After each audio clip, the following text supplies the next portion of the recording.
Focus. What's up, Tricology family, and welcome back to another episode of the Tricology News Talk. And today we have two special guests joining us today, one returning and one new one. And along with that, we got a big news announcement and updates for you guys today. But before we get into that, let's introduce our guest for today. So he's a returning guest, and you already know him as my partner in crime from the Respect the Combat podcast. Everyone, welcome back, Donaze Keys. What's up, Don? Sup, y'all? So, for those that don't know, I've been just trying to catch up financially and dealing with those issues on top of getting ready for Evo. That's why I Respect the Combat's not been doing anything outside of just a few IG posts here and there. But I honestly couldn't go another week without touching on some of the stuff that we're about to divulge on today. And that's all I'll say about that. But there are some points where I will be giving spoilers for possibly the next week or so of a couple of things we're going to be divulging. So, Trico, I will pause, and when I do, that way you can at least time code it to warn people. But yeah. And without further than that, let's introduce our new guest that's going to be joining the Tricology News Talk for the first time. You guys already know him. He was the director for the Tricology News Talk Productions recent film Dear Sister, and he's another good friend of mine. In case you know, another Full Sail alumni. And everyone, please welcome Leland Benford. What's going on, brother? What's up, guys? I'm excited to be here. Looking forward with you guys again. It is an exciting time to be alive right now, no matter kind of what you're into, because COVID is starting to lift up, well, in some areas, but we're starting to get back and enjoy life again. So things are ramping up and picking up where they left off in 2019. So there's a lot of news to talk about. Yeah, for sure. So with out of the way, let's get into some mainstream news, shall we? Oh yeah.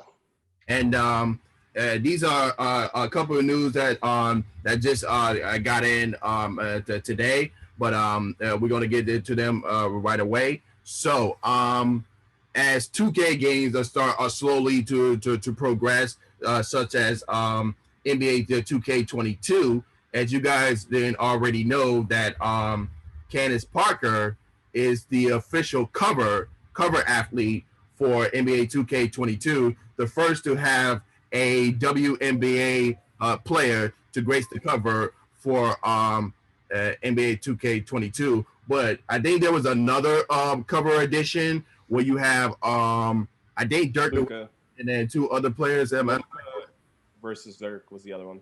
Yeah, that's not correct. And then as far as WWE 2K is concerned, we had a little teaser with the graphics with the old school stage that they had before the pandemic happened with Rey Mysterio and then Cesaro. So hopefully we get to get more details on that, and as W2K22 is the sponsor for this year's SummerSlam. So hopefully we get more details or more another trailer for that like during SummerSlam weekend.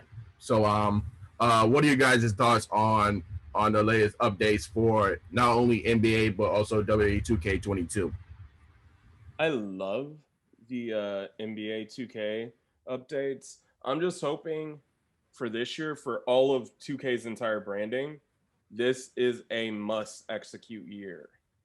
And what I mean by that, the last 2 years, I should say, NBA and WWE have been basically garbage us.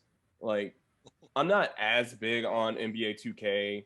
I got NBA 2K20 simply because it was the Kobe tribute edition and nothing more. However, because they were so focused on next gen, they forgot the current gen. And if you listening in on Agent Double Zero's YouTube channel or Twitch, he will tell you like NBA 2K21 was simply just a reskin of 20, which essentially I don't even want to get to in 2K NBA WWE 2K Battlegrounds was essentially Smash Bros with wrestling. And then do I even need to say anything about 2K20 that hasn't already been ran to the ground for WWE? I, So this I is a must win for that entire company. I agree. I think they're going in a great direction. Having women be on the cover, can't wait to be able to like, if they do a WNBA game, fully or even a mode would allow that to happen. Where you can kind of, I don't play NBA 2K20 2Ks too much, so I don't know if you can play with female characters, but Yeah, you can do there is an entire WNBA mode. oh, cool.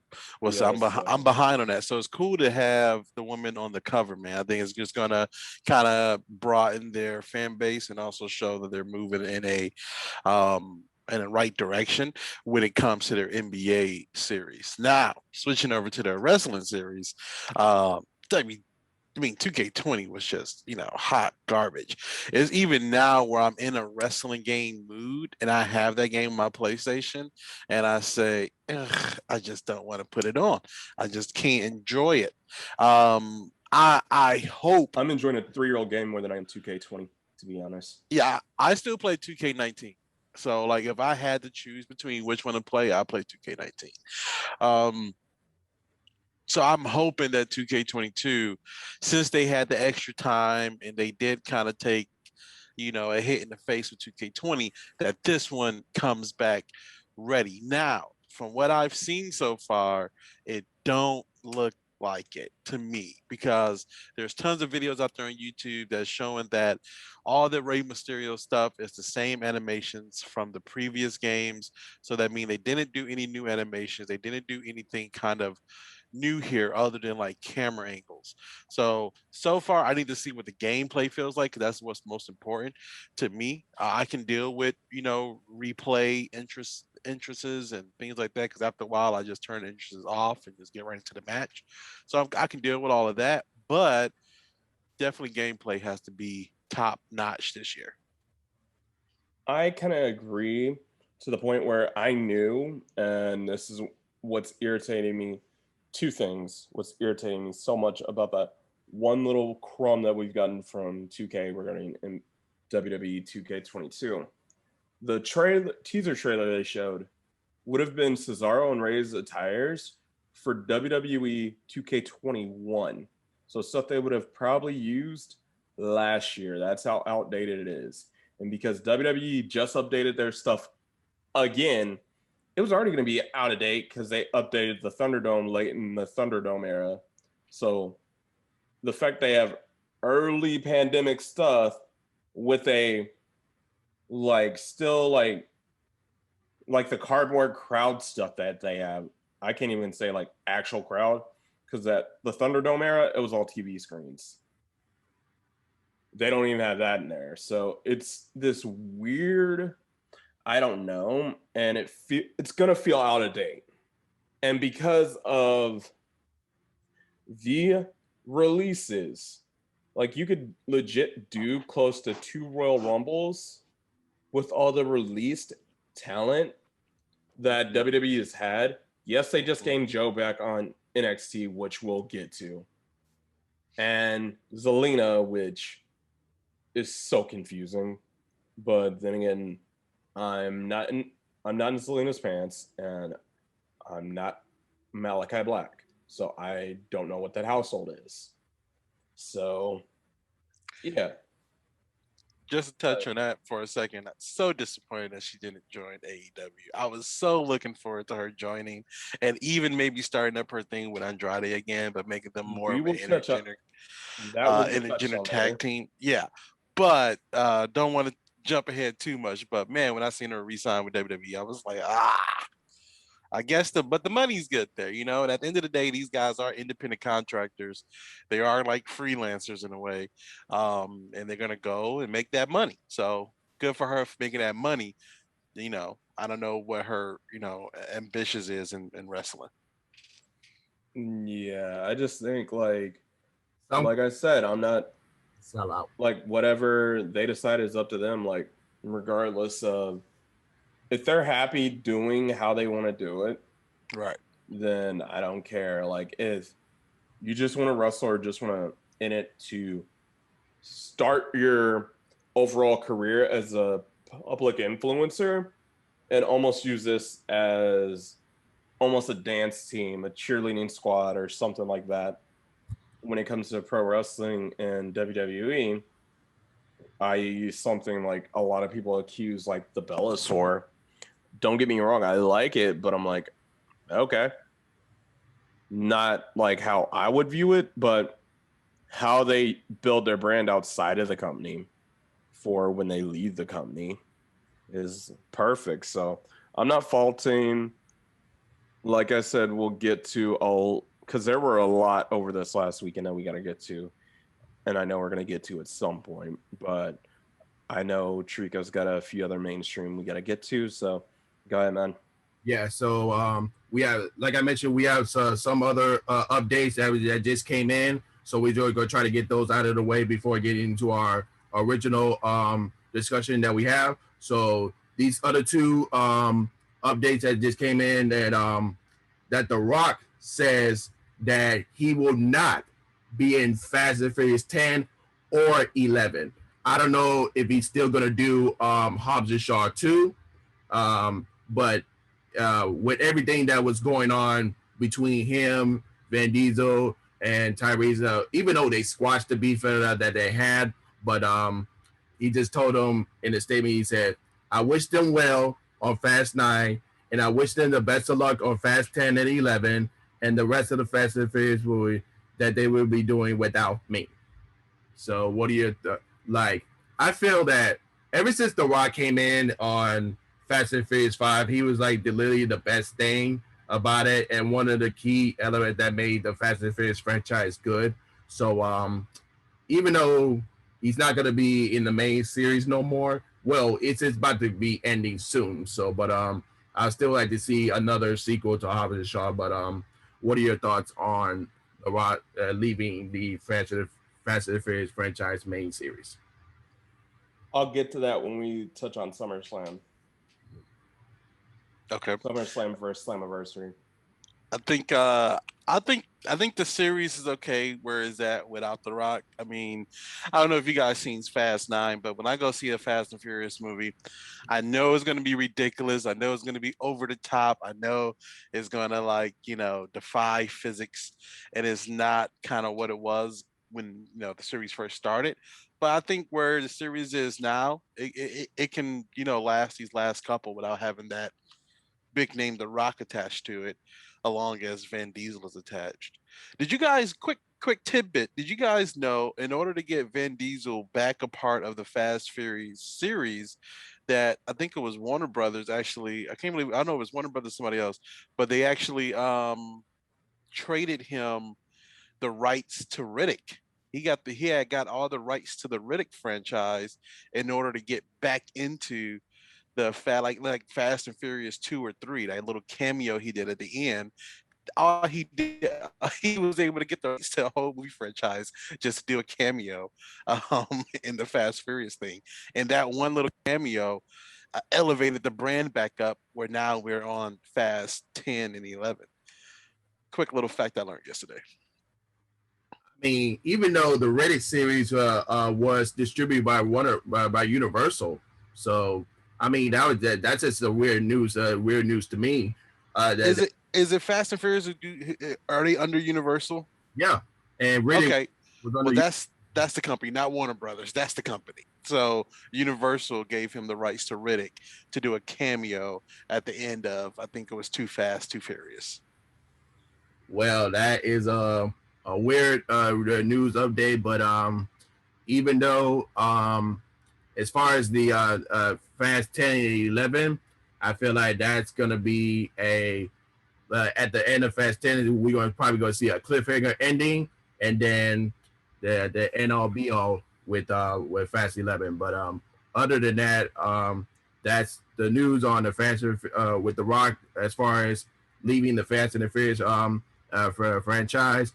But we got one more news update, and that is that I mentioned before in my last few episodes that after Warner Brothers is done with the day and day in theaters and HBO Max thing for this year, and starting next year, all of the Warner Brothers theatrical movies is going to be exclusively airing on Regal theaters only. I don't know if that's still going to be the case. I hope they air more theaters. But as far as the deal is concerned, that all the Warner Brothers theatrical movies is going to be in Regal theaters only.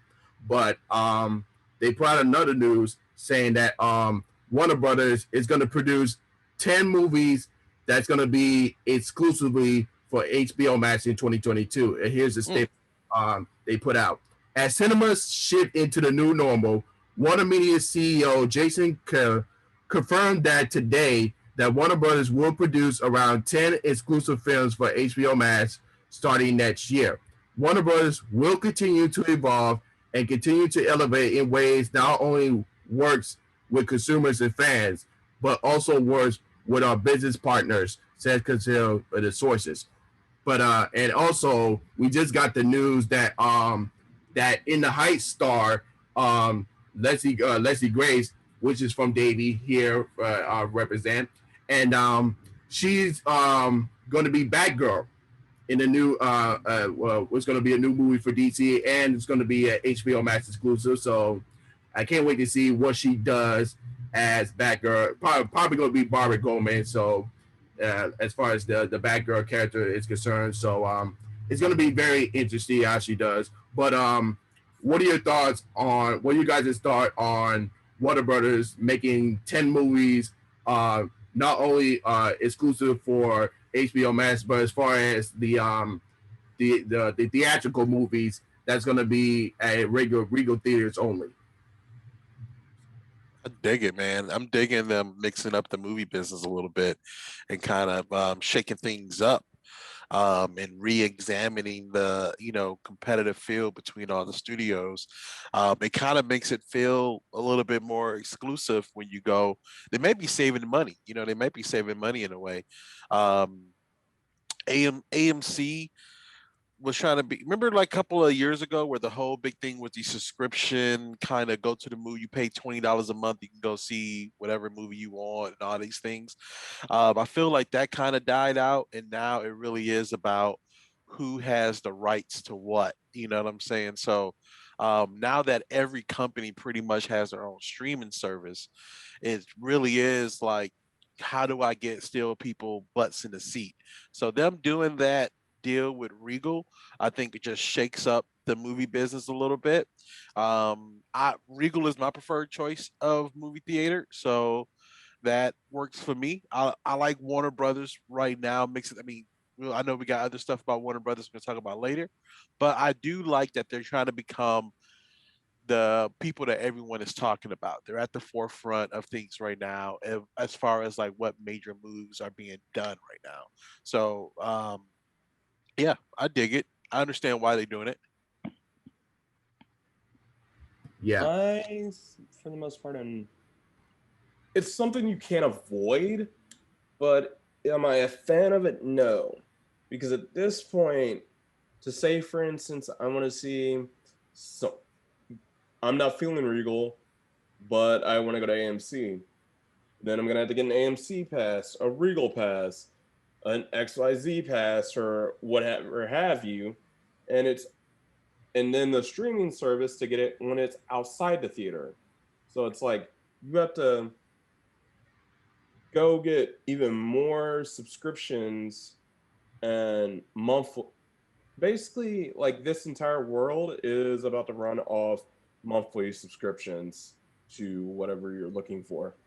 Like it won't surprise me if by 2025, excuse me,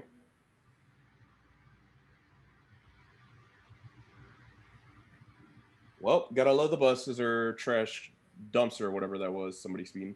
But for me, like everything is going to be under a streaming service or a subscription service by that time, and it's just going to eat up everything. At some point, I feel like we're going to need a subscription service just to even go to Kroger. Wouldn't Yeah, that be wouldn't that be cool though if you had to pay like a certain amount each money just to go into a grocery store and they had like some of the best stuff in there? I'm digging. I'm a That mark for ain't, that. that ain't gonna I'm a happen. mark. I'm a mark for that. I'll do it. Make it exclusive, man. I'm talking about the food being good.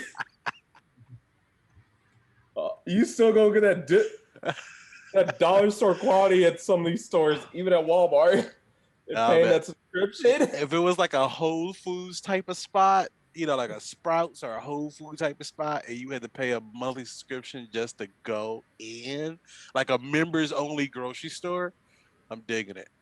And it's like special Hey, events. we've already got that Costco. I guess so, right? Well, that's like bulk and stuff, man. I need to go back to Costco. Thanks for reminding me that, man. I think my Costco Oh, I didn't membership. expect to remind you of your errands. Have you finished those errands? Thanks for bringing up Costco, man. I gotta go. I gotta go there this weekend.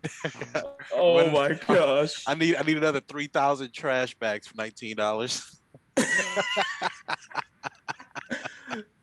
Trico, we finished those errands. What's next? okay. I'm gonna try not to go too Nickelodeon-ish before we get into the craziness. Well, since you already mentioned it, Nickelodeon, they just announced that Nickelodeon will have an All Stars Brawl video game. Announced, they just did a trailer, which it looks good. Kind of reminds me of Smash Bros. And it's announced for a fall 2021 release. So, in case y'all didn't see the trailer, we saw SpongeBob in there. We saw the Ninja Turtles. We saw Wild Thornberry's in there, and of course Patrick's in there as well. So it looks interesting. I just want to just to see how the gameplay is going to be before I made the decision on getting the game. But it's going to be for of course PlayStation, Xbox, and other game platforms. But have you guys got a chance to check out the trailer for the I game? am watching it as we speak. I brought it up. Oh, Ninja Turtles, I'm down for. Michelangelo, what? So am I. I just have my audio Toast on. Man, let's go. Powdered Okay. Toast Man. Sorry, guys. You're getting like a live reaction trailer, like a live reaction at this moment because I'm watching it at this moment. Yo, I'm I'm down gonna for do it. that because I don't know all my headphone. Oh my God, they got the I Real don't Monsters treat it on like a copy. here. The Wild Thornberries? Let's go. I'm buying it. Let's go. Shut up and take my money. Now wait, I do want to see the gameplay because the gameplay could be like super trash. Yeah. Like, if are they making this game for people who like Smash Bros, or are they making it Reptardo? But are they making this game for kids who watch their millennial dads play Smash Bros? So that's the real question. Which one is it for?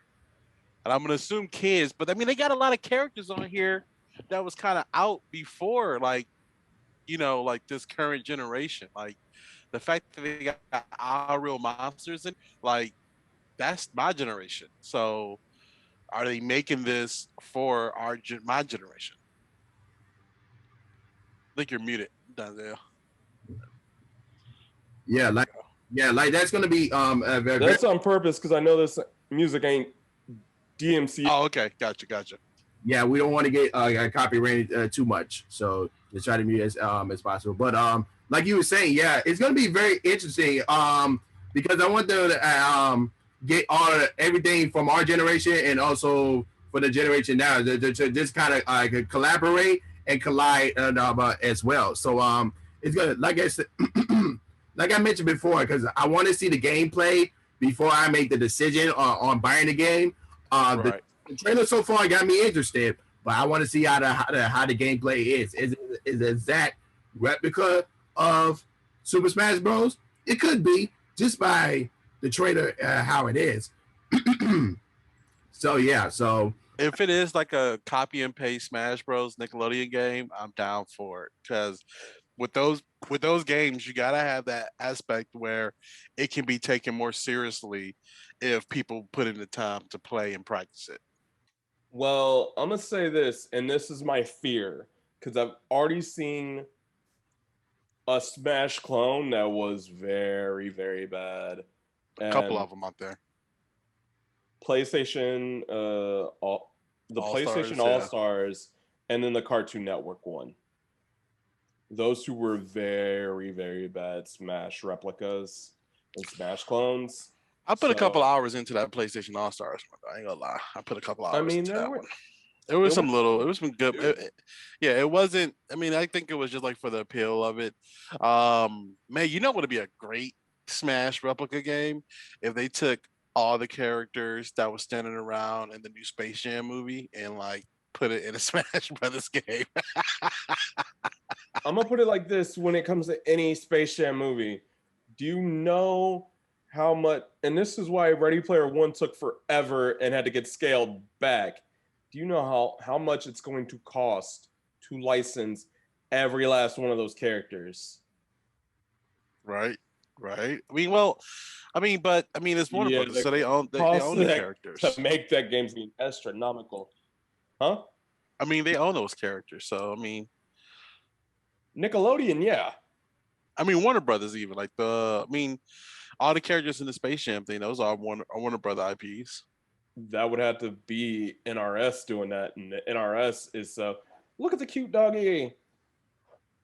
Even though I'm looking at dog butt right now. Thanks, Leland. Oh, sorry, Charlotte's there. Yeah, she's like stretching to and everything. Oh, yeah. Yeah. But Yeah. yeah. But while we're on the game topic, Yeah, because NRS could easily develop a Marvel game that is the truth. Or we could get something like Mortal Kombat Armageddon, which nobody wants. So that's what I'm kind of fearing. Remember We that could get Mortal Kombat DC blend game? Oh, that was horrible. Oh, that widely known is one of the worst games in NRS's history. Yeah. And yet that was the precursor to freaking Injustice. And yet it Mhm. is still MK canon because they keep adding freaking Joker and cross blending with a Mortal Kombat character or two in every Injustice game. And now, reportedly, it's unofficial because NetherRealm's been quiet for outside of one tweet which pissed off everybody. oh my god. Which was a tweet that everybody was begging Ed Boon for. He tweets it, and then everybody gets mad. Durr. Oh my god. But well, while we still on the video game the topic, but I want to get y'all quick reaction to this. Have you guys got a chance to check out the trailer for Ghost of Tsushima director's cut August Island? Ghost of Tsushima director's cut? Yeah. No. No. I still haven't finished the game. It's so freaking long. Yeah, it's gonna be. Bruh. This is gonna be. I opted not to even get that game because I knew it was going to be. It's a long. beautiful game. Don't get me wrong, but it's just so freaking long, dude. Yeah. So, from what I saw in the trailer, it's an expansion. So, it's gonna be August Island exclusive, and it's gonna be released on August 20th. Can I just do a quick 30-second rant on that game? Yeah. So I went straight from playing Zelda on the Switch. What is it? I can't remember the name of it. But I went straight from playing that to going straight into Ghost of Tsushima. And I was so disappointed when I first played the game because, in Zelda is a very interactive game. You can cut down a tree, you can set it on fire. You got to use the environment to your advantage and how to solve puzzles. When I play Ghost of Tsushima, you can't do any of that stuff. All it is like hack and slash and loot, And I was so disappointed with that game when I first got it, only because I was just got done playing Zelda. I had to put it down for 2 months and pick it back up. When I picked it back up, I had a much better appreciation for the game. The game is absolutely gorgeous, but I was so expecting to be able to like chop down trees and like have a fully immersive environment like the Zelda games. But I'm halfway through the game, still a freaking long game. Had it for 6 months. It does that.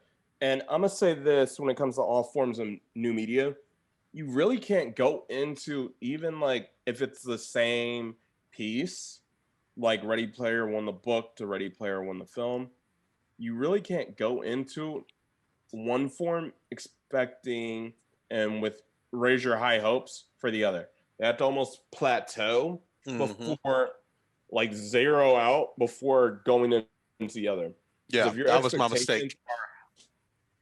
Because if your expectations are high because of one medium, they will get destroyed. And I still remember from one of my old hosts when it came to housing, he read the book Ready Player One and then went to go see the movie and realized with all the licensing they had to scale it back so much and got upset because so much got left out the book that was not in the actual film. And I'm like, that's why I don't get invested in Harry Potter at all. I'm sorry. I said it. I am not a Harry Potter fan for that specific reason because I don't want to get so involved with one to where the other lacks because it doesn't have all other decks. Right. Yeah, Ready Player One was a kick-ass movie, though. Yeah, I remember the day that Don't get me wrong, it was a kick-ass movie, but I didn't read the book before I went to go see it with Full Sail. Matter of fact. Oh, I was there too. Sweet. Everyone was there. I remember that yeah, I do. That night was lit. Even though it was like 3-4 years ago. Yeah. That was a fun day. But while we're still on the video game subject, Netflix has hired Mike Vernon, a former EA and Facebook exclusive, as vice president for the game development to lead in efforts of expanding the service offers beyond film and TV. But let me read the statement as far as as it pertains to Netflix concerning video games for next year. The company will be reporting build out its gaming team in the coming months to be able to start offering games for streaming within the next year. Netflix is exactly inexperienced in the area and previously developed games based on its popular shows. However, it's released those titles on mobiles and consoles. Bloomberg says that the company won't be making a separate platform for its upcoming video games and will instead make them available alongside its shows and movies under their own catalog. Also, the streaming giant reportedly has no plans to charge extra for game access through it's unclear if the additional content will lead to a future price hike. So, what are your guys' thoughts on that? I think everyone is trying to get into the gaming business. I think everyone is trying to figure out how can we get products to our customers without them ever leaving the house, where they can sit there and it's like everything is going to be freaking QVC in a minute, man, where it's like, we got this new thing. You want to buy it? You know, here it is. You even got to leave. Just press that button. You got your credit card already hooked up to it. So every company is just trying to do that. And this was, I think, but Google has the Stadia thing, right? Like Google Stadia. Yeah. So are they trying to make their own IP now? You know they are because it's essentially just trying to. They have all the power with whatever. So what I'm worried about with that is that they're going to make movies based off like algorithm and like based off what they think people want and things like based off like I feel like the games won't be too unique from that company. They won't be too. I don't know. I don't think it's not going to be about the art. It could be more about the profit. But that's just an assumption. My take on this whole gaming when it comes to Netflix. Now, is it going to be more like Steam? Or is it going to be more essentially mobile games that you can play with remote control? Which I'm not a fan of. Trash. Oh, yeah. Because how else would you be able to play a game on your TV through just your Netflix without controller. Gotta use your Google Assistant. Like, hey Google, move up. Hey Google, shoot. Hey Google, So dodge.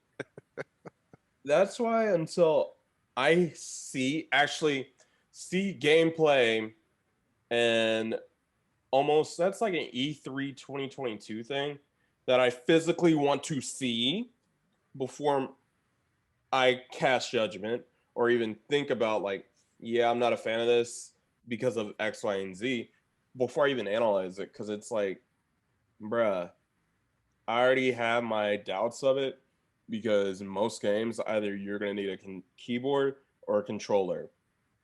That's about 80-90% of games, unless you even do like, I could easily see this happening too. Like a bunch of party games hooked up, Jackbox equivalent, Yeah. where all you need is a room code in your phone to hook and then play based off your Netflix.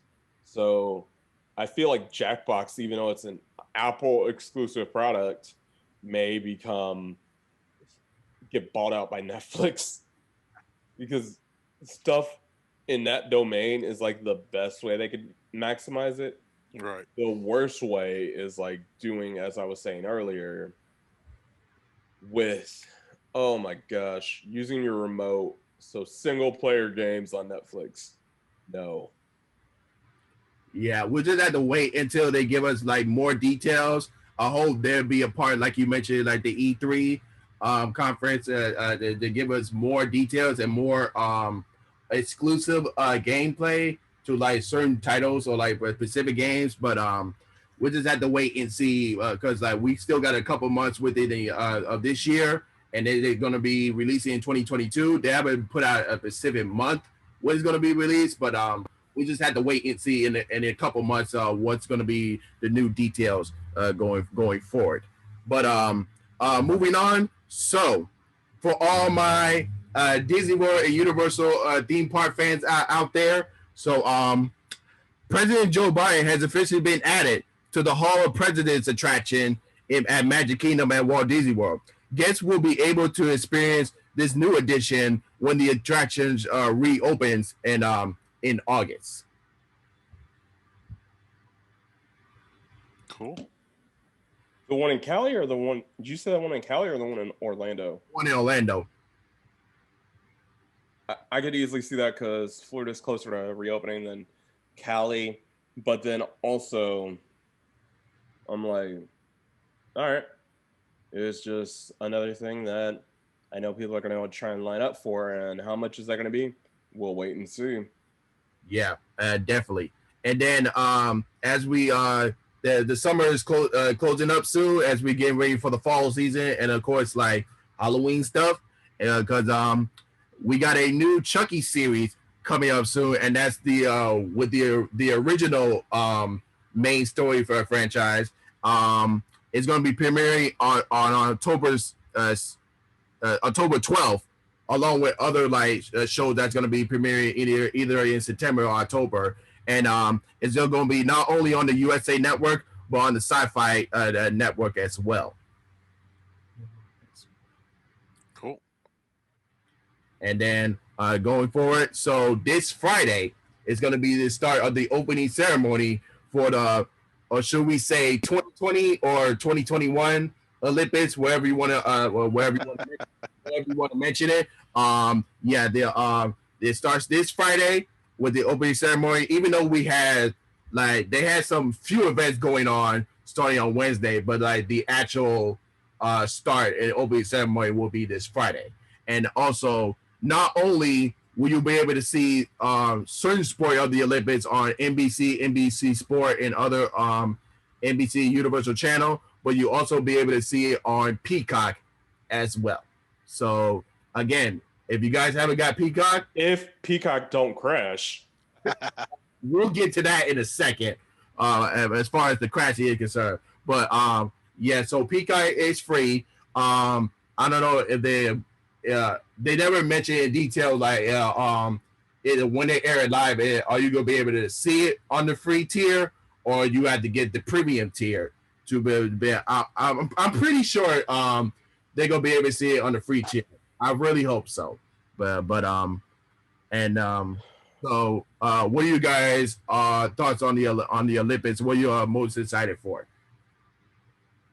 Well, first off, I think you probably subbed a Peacock with your Wi-Fi signal right now.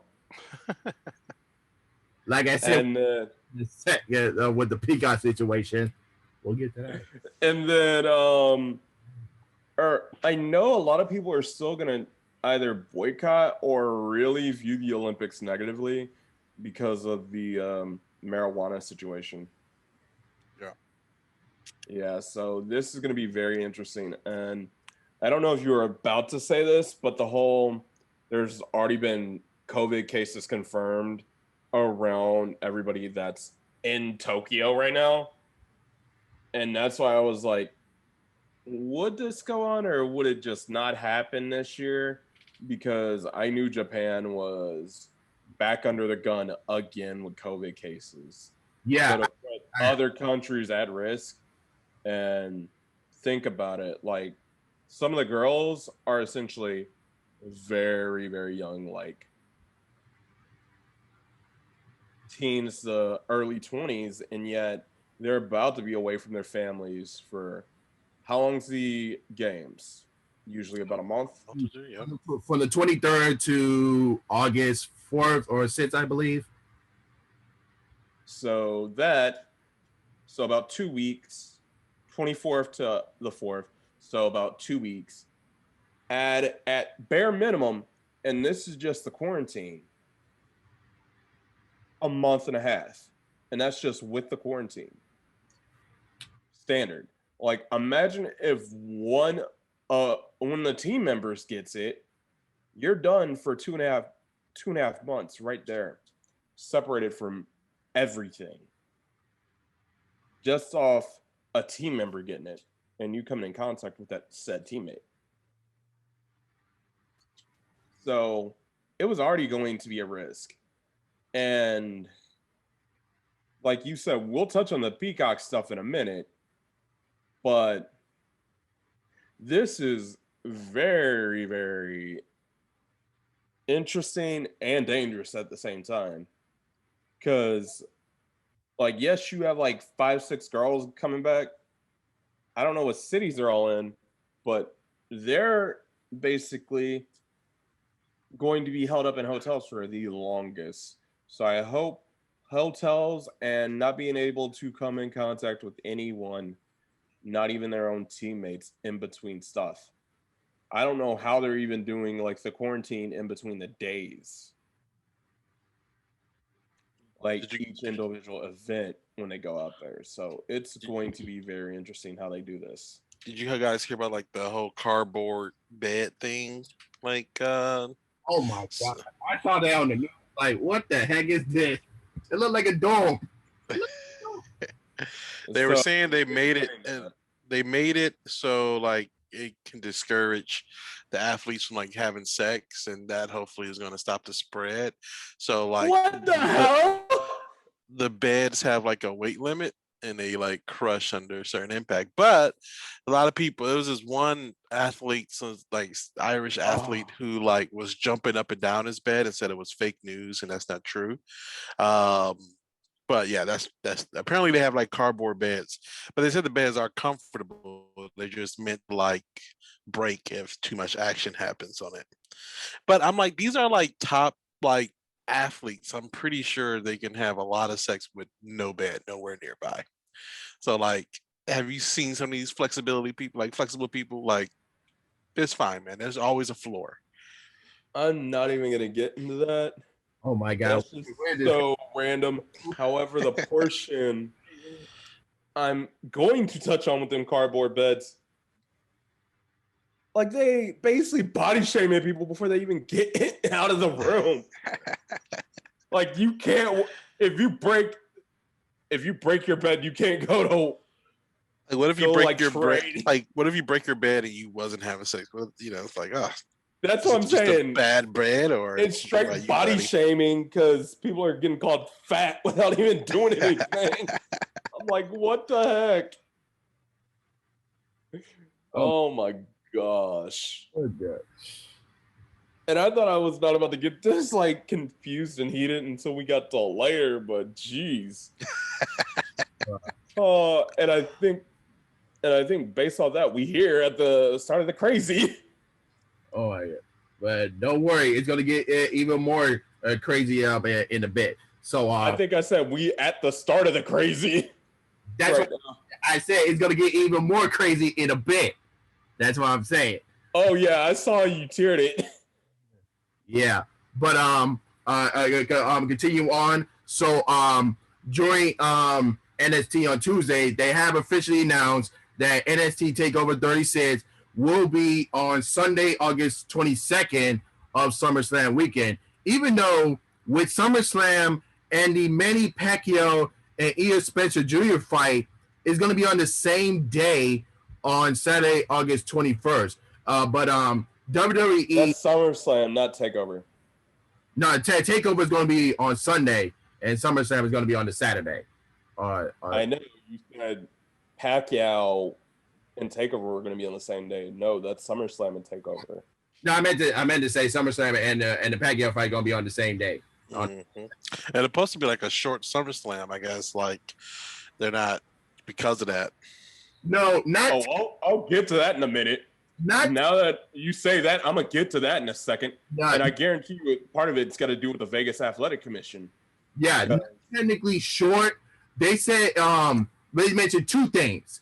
They want SummerSlam to outshine this year's WrestleMania. Well, that depends on how they're gonna do it. By the way, and the second thing is that they want to. And the thing is, the next topic.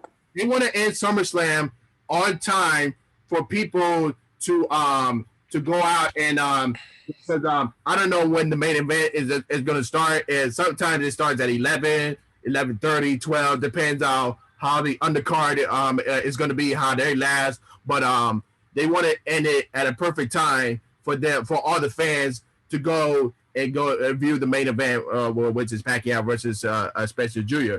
They're not going to try to make it short, but recently in recent pay-per-views that they usually start at 7 p.m. but now they're going back to 8 p.m. So that gets me wondering. So for SummerSlam, are they going back to 7 p.m. or are they going to go to 8 p.m.? If it was me, if you want the fans to leave on time to go for the fight, they should start at 7 p.m. But that's my thoughts on that. But what are your thoughts on SummerSlam weekend with the Pacquiao fight, SummerSlam, and Takeover? Two things.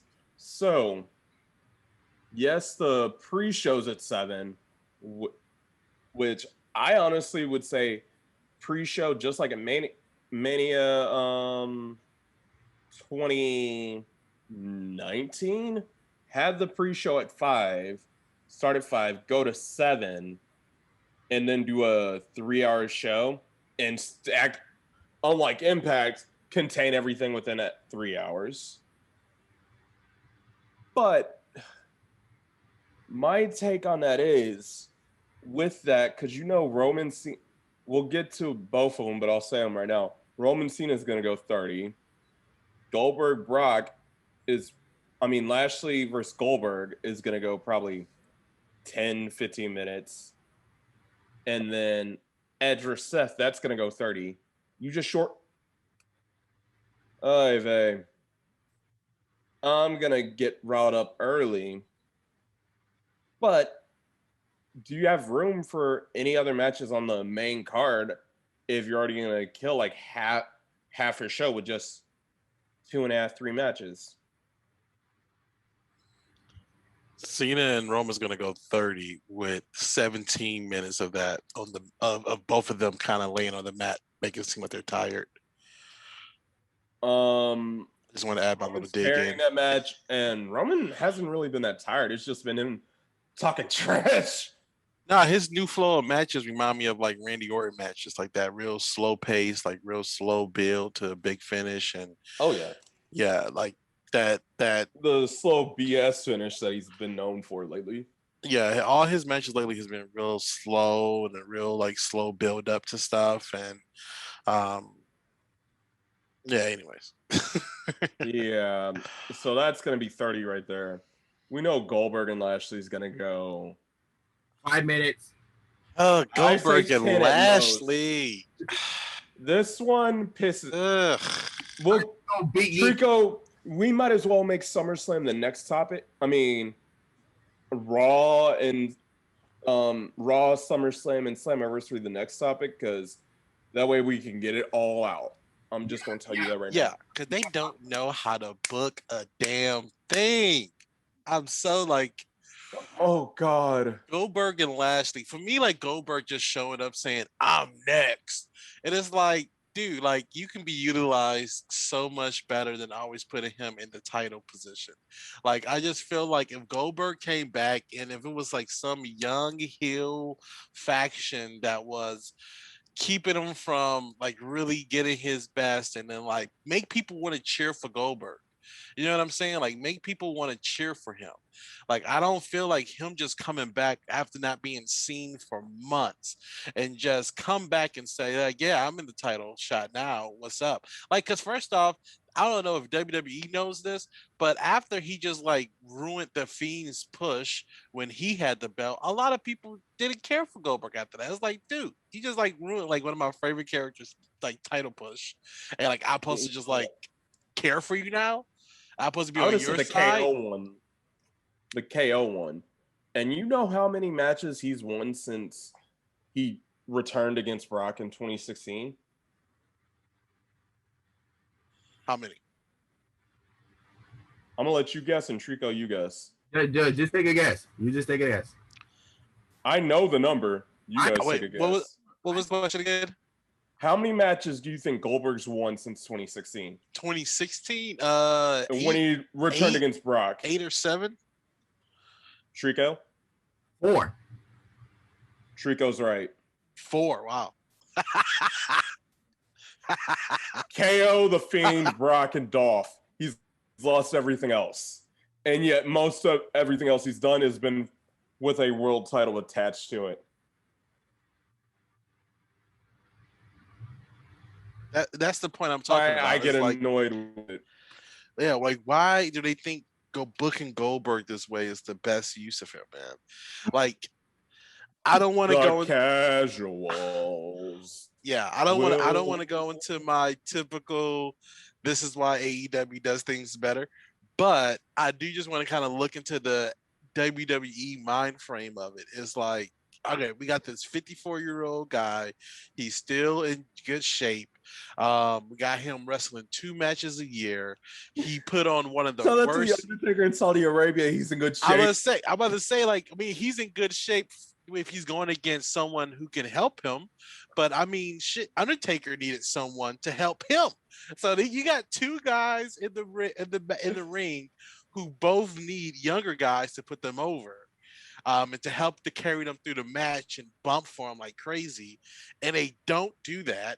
They put in, and it resulted in what it resulted in. You know, one of the worst matches ever, with these top one of the tier, worst pay-per-view main events in WWE history. With these top tier talents. I mean, it's just a really a stain on their legacy, but to book Goldberg this way, where he's just coming back saying, I'm next, I get the title shot. Why?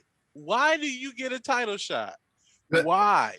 And let me tell you why. Because they've been wanting Brock versus Bobby for a long time.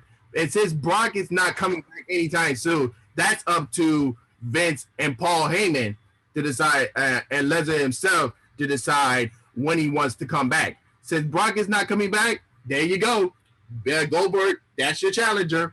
That then why not build up a rivalry with a hot talent in the company right now? That's the issue I have with WWE. No, it seems like no one's really interested in being WWE champion, but like four guys.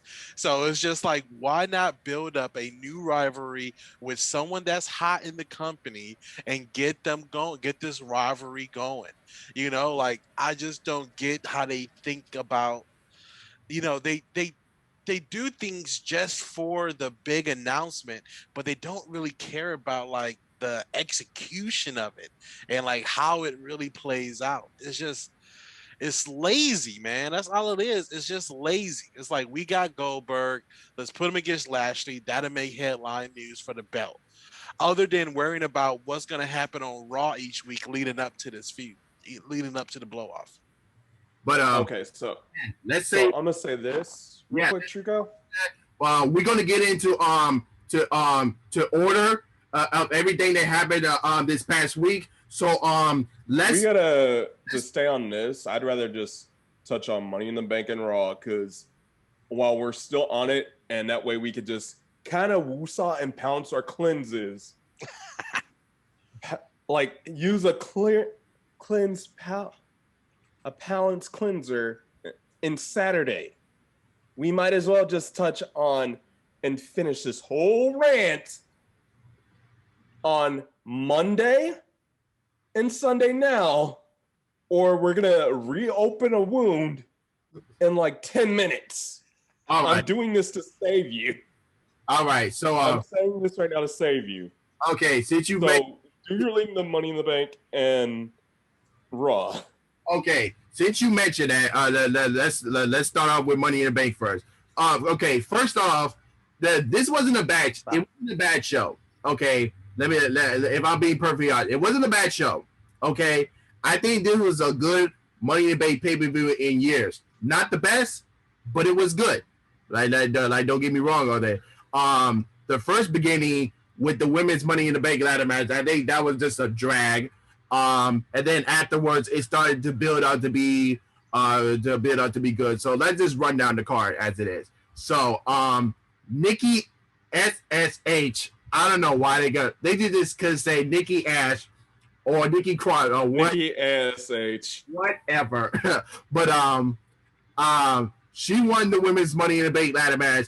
And let me just say this: she had the fastest climb and grabbing the briefcase out of other winners. You know how winners be slowly grabbing the contract or the championship when they win ladder matches. I think Nikki had the fastest one out of all winners when it comes to like not just Money in the Bank but ladder match in particular.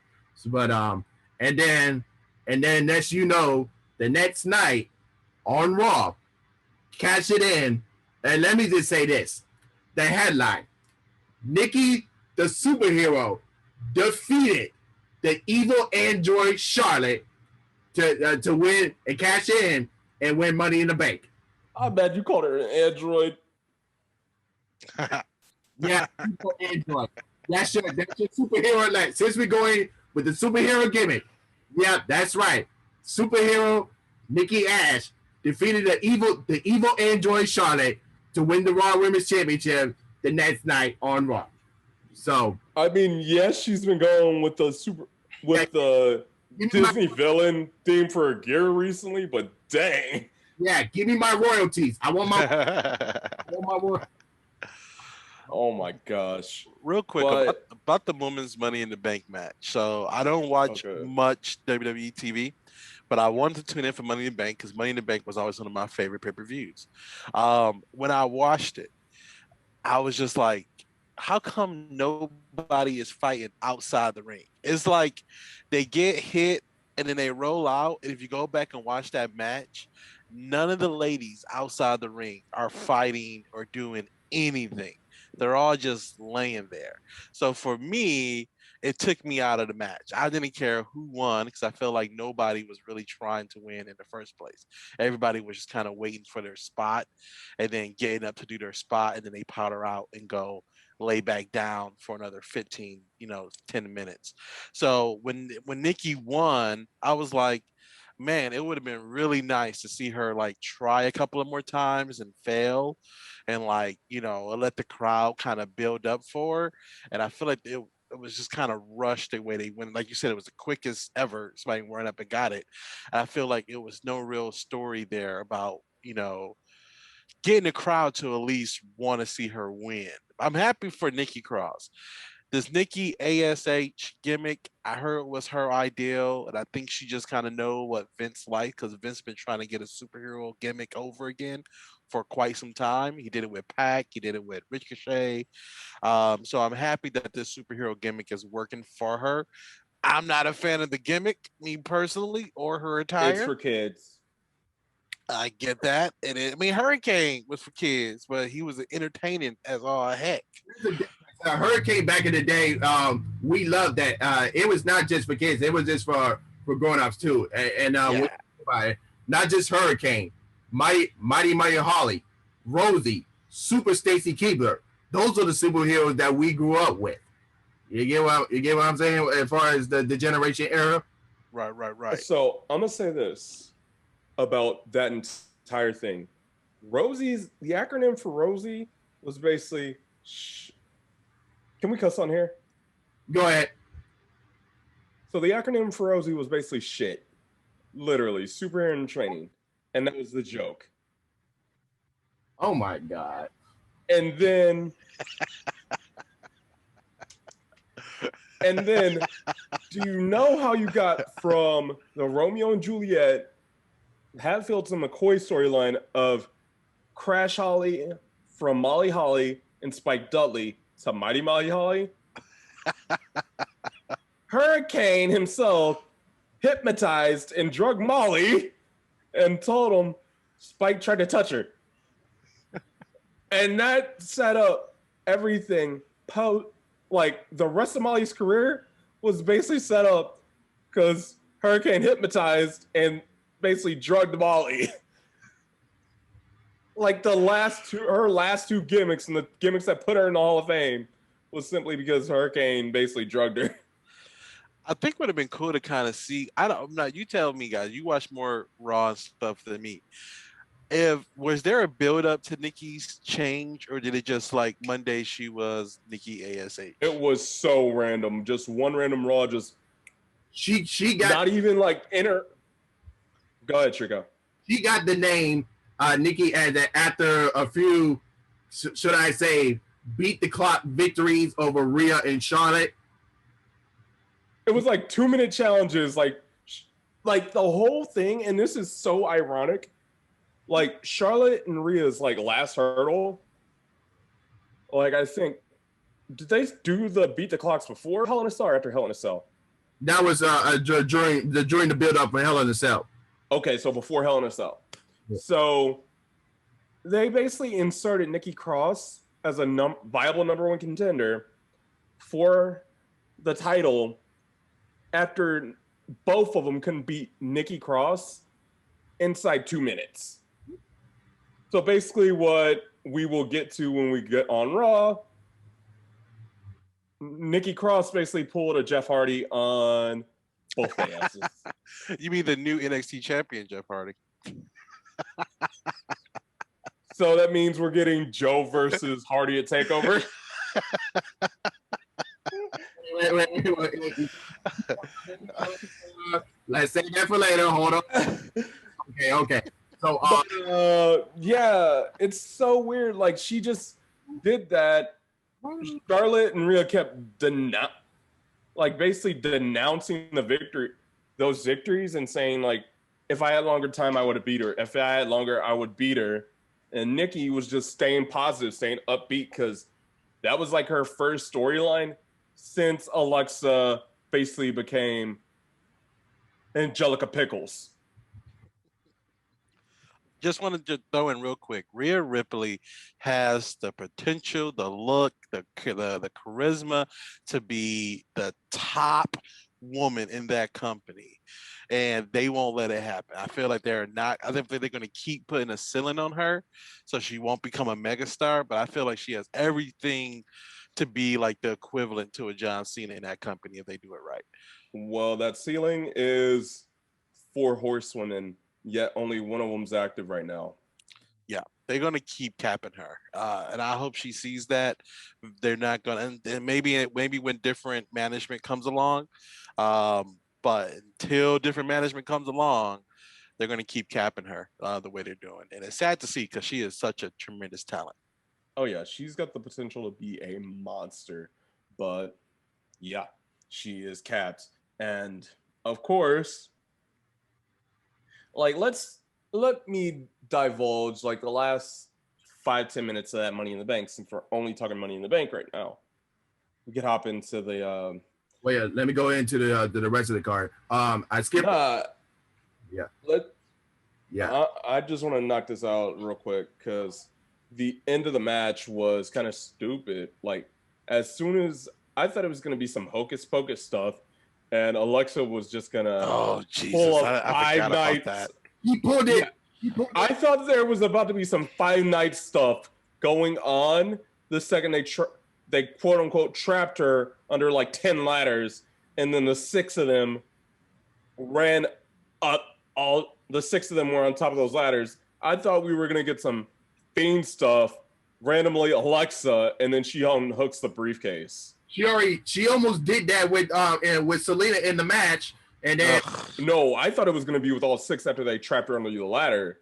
She already like did the same thing she did with Nia and Reginald, which was weird to Selena in the match, which you're touching on, with the okay, I'm mind controlling you and do as I do. But then as soon as they trapped her, I was like, oh yeah, the lights are going out and Alexa's popping up on top of that ladder and winning this doggone thing. Nope. Nikki piggybacked off the one everybody wanted to win and then grabbed the briefcase. Yeah. I wanted during my predictions in my last ever, I wanted either Naomi or Liv Morgan to win, but that was not the case. But Liv Morgan got the biggest pop. Like Liv Morgan and Naomi got like the biggest pop. Can we talk about the pops for the next those 2 days period? Those really 3? Real quick. Real quick before you get into pops, if you go back and watch that Women's Money in the Bank match, when they put all the ladders on Alexa Bliss, Naomi and Asuka are like for a moment just talking like they're buddies, and then they pull out to the hard cam, and then if you look in the corner, Naomi and Asuka go down to a knee at the exact same time, like almost like synchronized. Are you serious? Yeah. Like exactly at the same time, they go down to a knee and powder out, synchronized at the same time. And that was the issue I was having. I'm like, why aren't these women fighting each other outside the ring? Why does the only action that happens is inside the ring? That means like they did not think it out clear enough to say like, should we be fighting out here? Like we all like are in competition with each other, right? And like there's no like, we should be fighting out here, right? And they didn't. That's the one thing I had, like one of the biggest issues out of that match is like there was no sense of competition because no one was fighting outside of their spots they were told to do. Talk about a way in 96 hours to bury an entire gender. Oh my God. Because SmackDown, like there were crickets for Carmella. There were crickets throughout this match. I know we're going to talk about what happened in the Raw Women's title, and then they got less pop than Mickie James did in Nashville, which we'll get to later. But going to the card, I skip over one.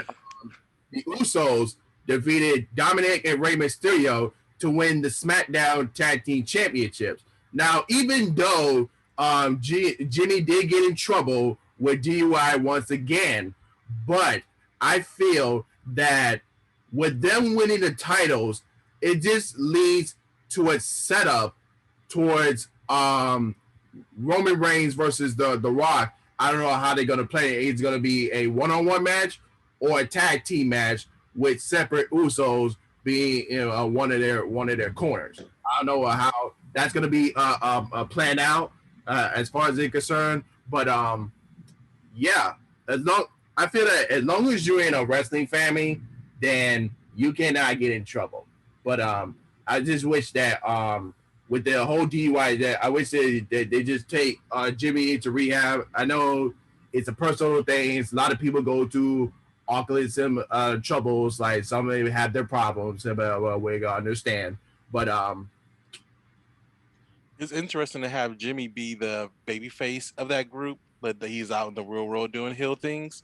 So, like, I'm And sure the there was some fact, issues with that story after they did that. and if you're one of the ones that Tara like taunted Naomi to the point where she left all her social media, F you. Yeah, that's horrible. yeah, Like people legit taunted her over, Like, he's his own man, man. Like, what the hell? yeah, like screw you for that. Don't blame the I'm wife. sorry. Don't blame the wife for his. You don't know what's going on. You know, Yeah. I could do something crazy right now. My wife is at work. I could burn the house down if I wanted to. That don't mean it's my wife's fault.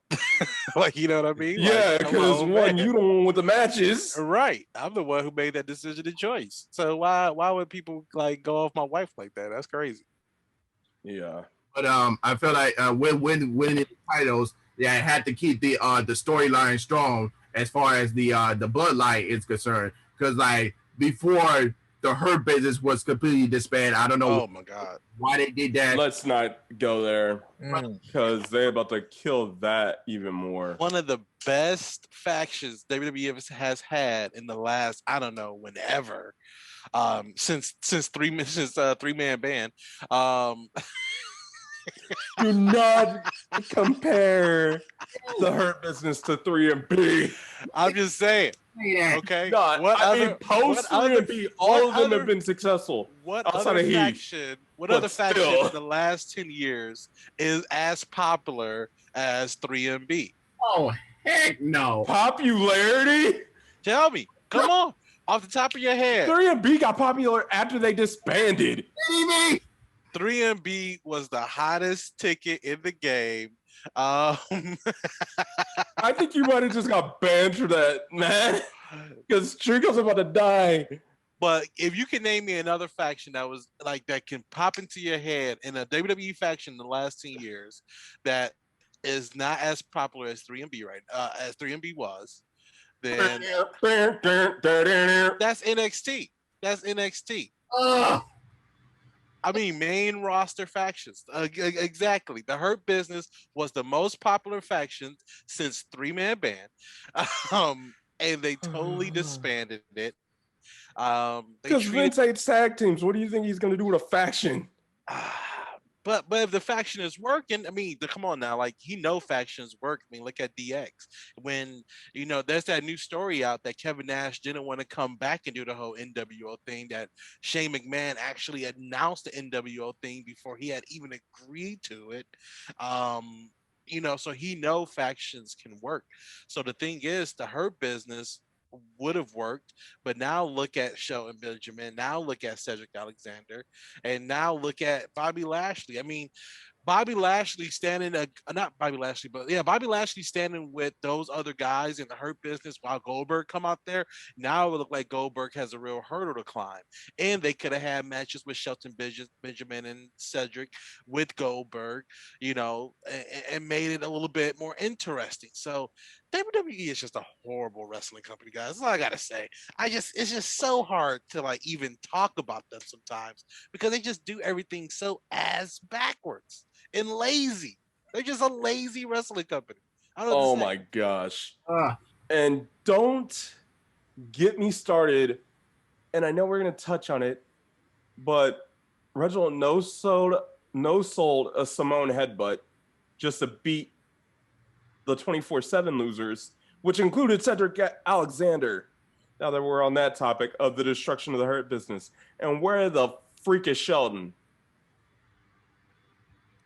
He recently had a main event with Karrion Kross, which we'll get to that in a second.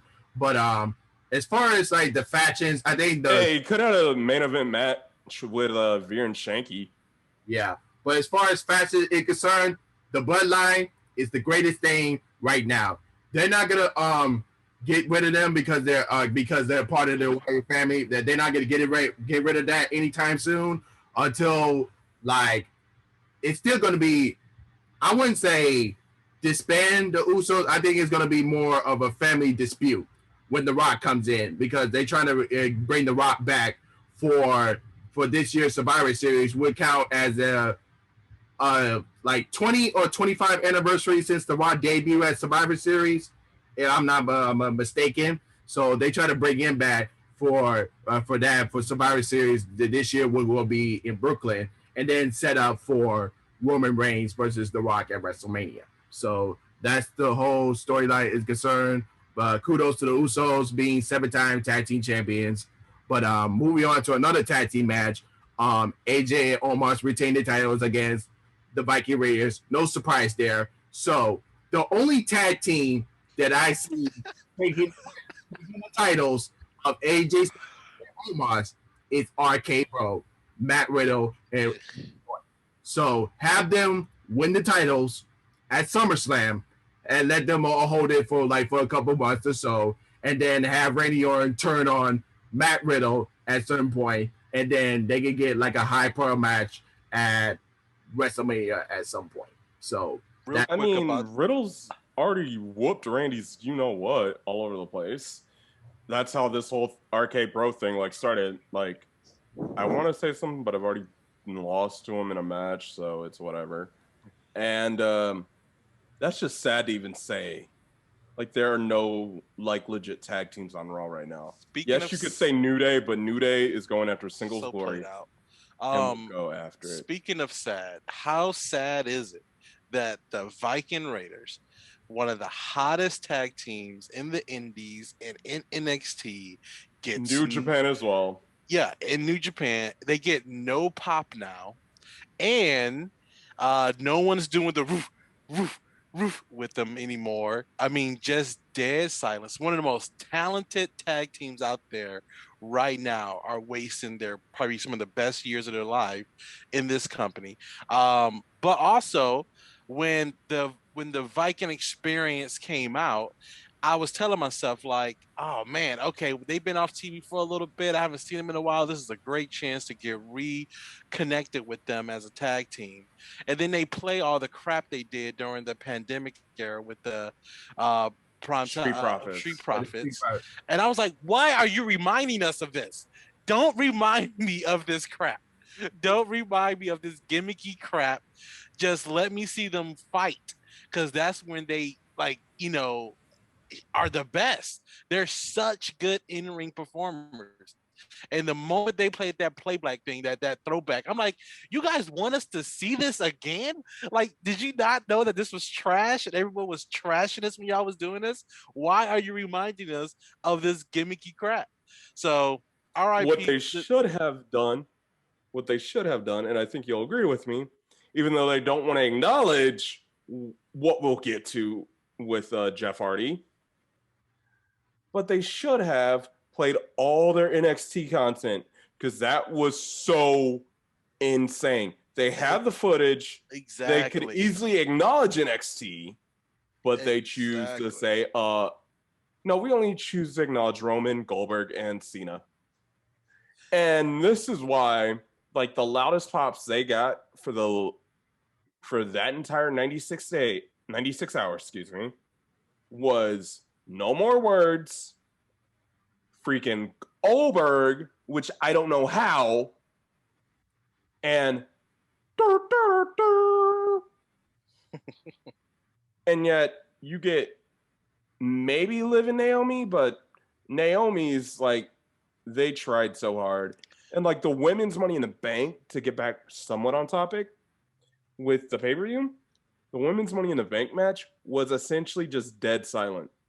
They had to pipe in crowd noise throughout the entire thing, just even live in it. Liv Morgan is probably one of the most over women superstars they are just about to get over. I don't know why they're not pumping more attention into her, because the crowd loves her, man.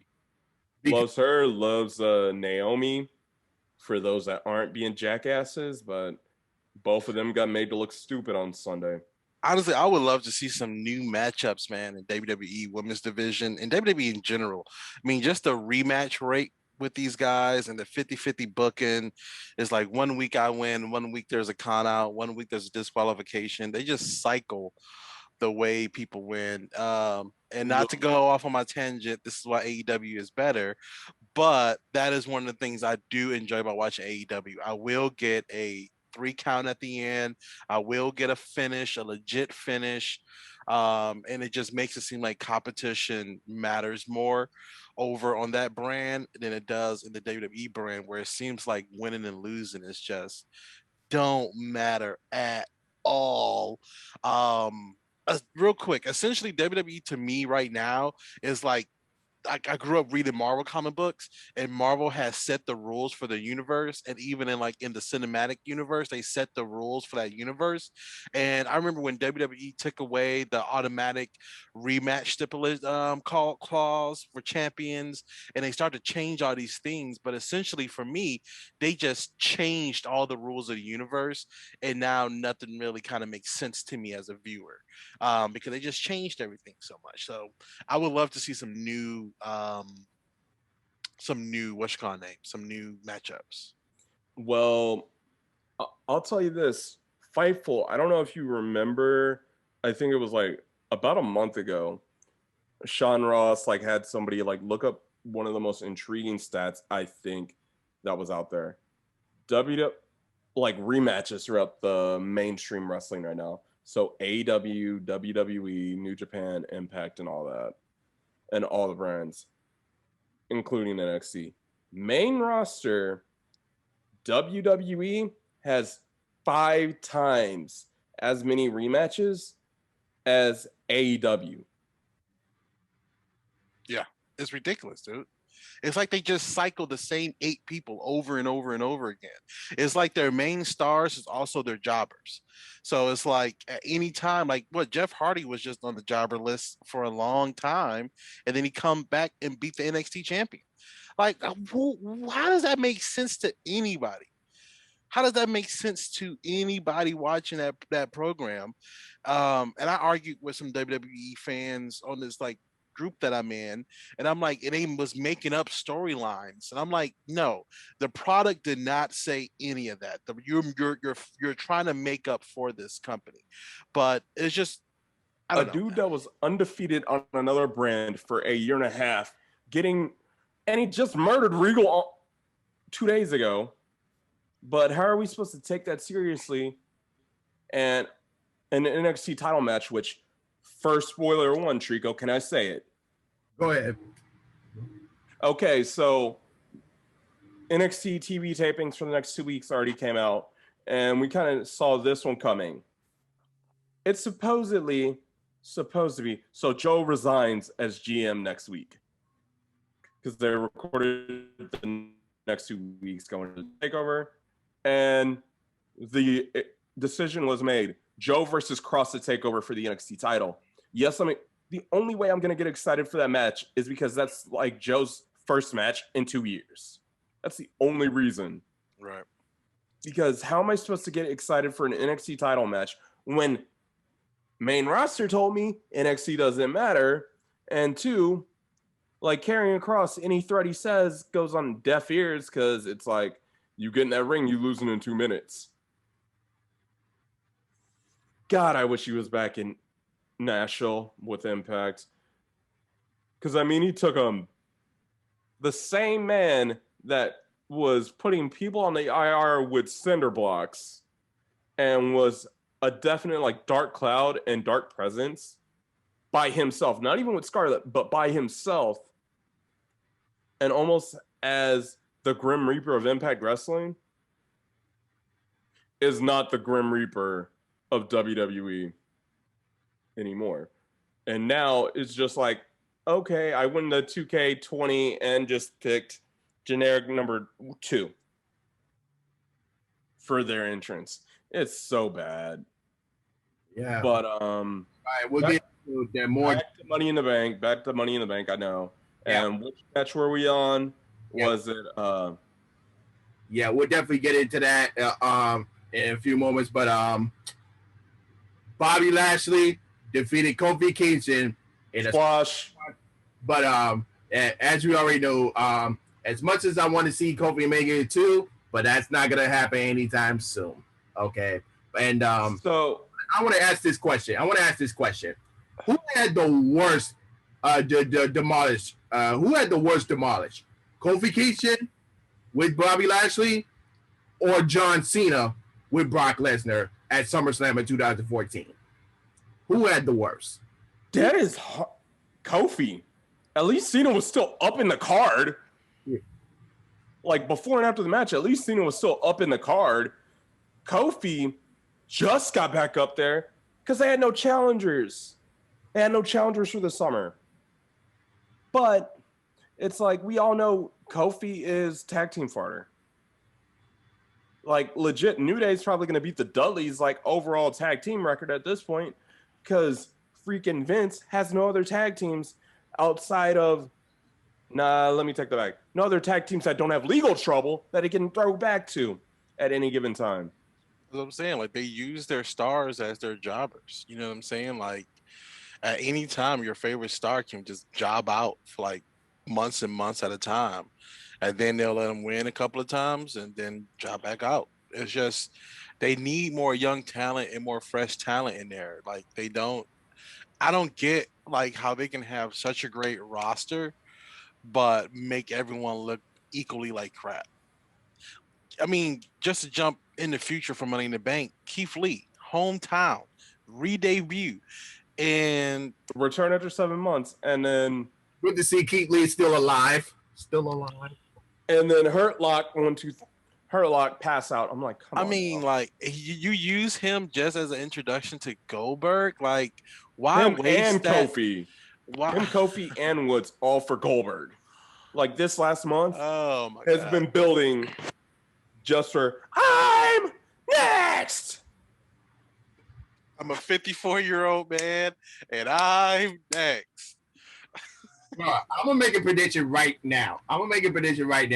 They could have capitalized this as far as, and I hope they go forward with this storyline as a concern. Let Bobby Lashley and Goldberg match happen at SummerSlam, but at the end, Big E go in and cash in and have his moment, and they're able to get revenge for his boys, Kofi and Xavier, beat Bobby Lashley and win the WWE Championship in front of the fans at SummerSlam. That's my prediction. My question is, does Goldberg feel like Terry though? Have the same like social views as Chad and Terry? And for those that don't know, Riker and Hogan. Is that the Does- Forgotten Sons? Or Yeah, Jackson Riker and Hogan. Because if Goldberg does, that ain't happening. And for those that don't know where I'm going now with that, Hogan and Riker are, let's just say, win like the three of us if you're watching the YouTube version, just based off of the color of our skin. Oh my! So yeah, they'll if question Goldberg, me for a second. And oh, maybe is he Italian? just because the facial hair, but me and Trico know. But if Goldberg feels like that, Lashley's not retaining the title, and unless Vince makes him, Goldberg's not dropping the title till the Rumble. But what is the point of putting the title back on Goldberg? Like, for me, he's not a draw. He's not a draw in the position that he's in. You know what I'm saying? I don't want to see Goldberg in a title picture. Sorry to bring up AEW again, but for example, when Christian Cage debuted over there, he stepped in the ring with Kenny Omega and he held the belt, and that was the last of that. Now Christian Cage is working his way up. He's put it into work, but I know his contract is different. He's a more, all around, all the time performer. But that is to me how I like to see these legends kind of like play out.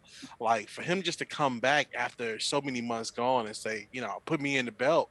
Like, come on, dude. Like at least fight somebody else. At least get a couple of wins under your belt. Like, why didn't Bobby Lashley say like, no? Who are? Why? Why would I give you a title defense just to say that I'm better than you? You know, All right. like I don't know. I just feel like the Bobby Lashley character right now don't really have any kind of motivation. Like he's just kind of like he's just a belt holder.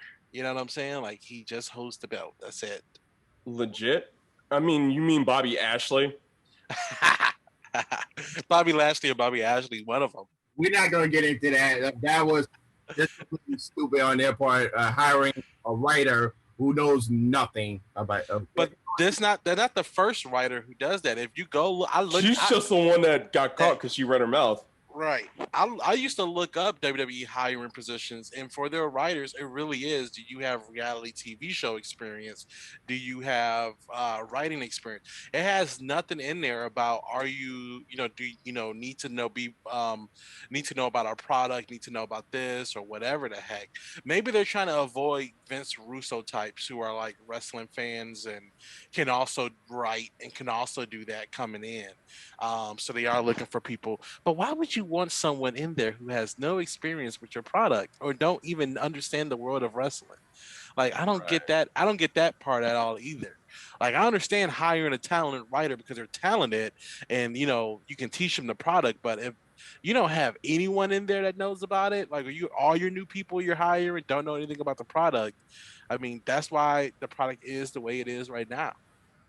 All right. And we might as well just talk about the end of the night right now since we are bringing up a lot about what happened on Raw with Olberg because there is a great compare and contrast between Olberg versus Bobby and the Universal title, the aftermath of the Universal title match, which obviously we all know Roman pinned him, stacked him, but we all knew how it was going to happen.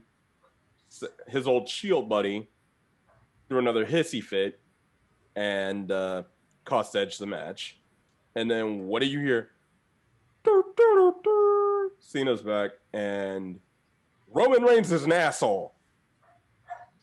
And that gets you a Universal title match. How is that different from I'm next? It's not. It's lazy, man. Exactly what I was saying. It's just lazy.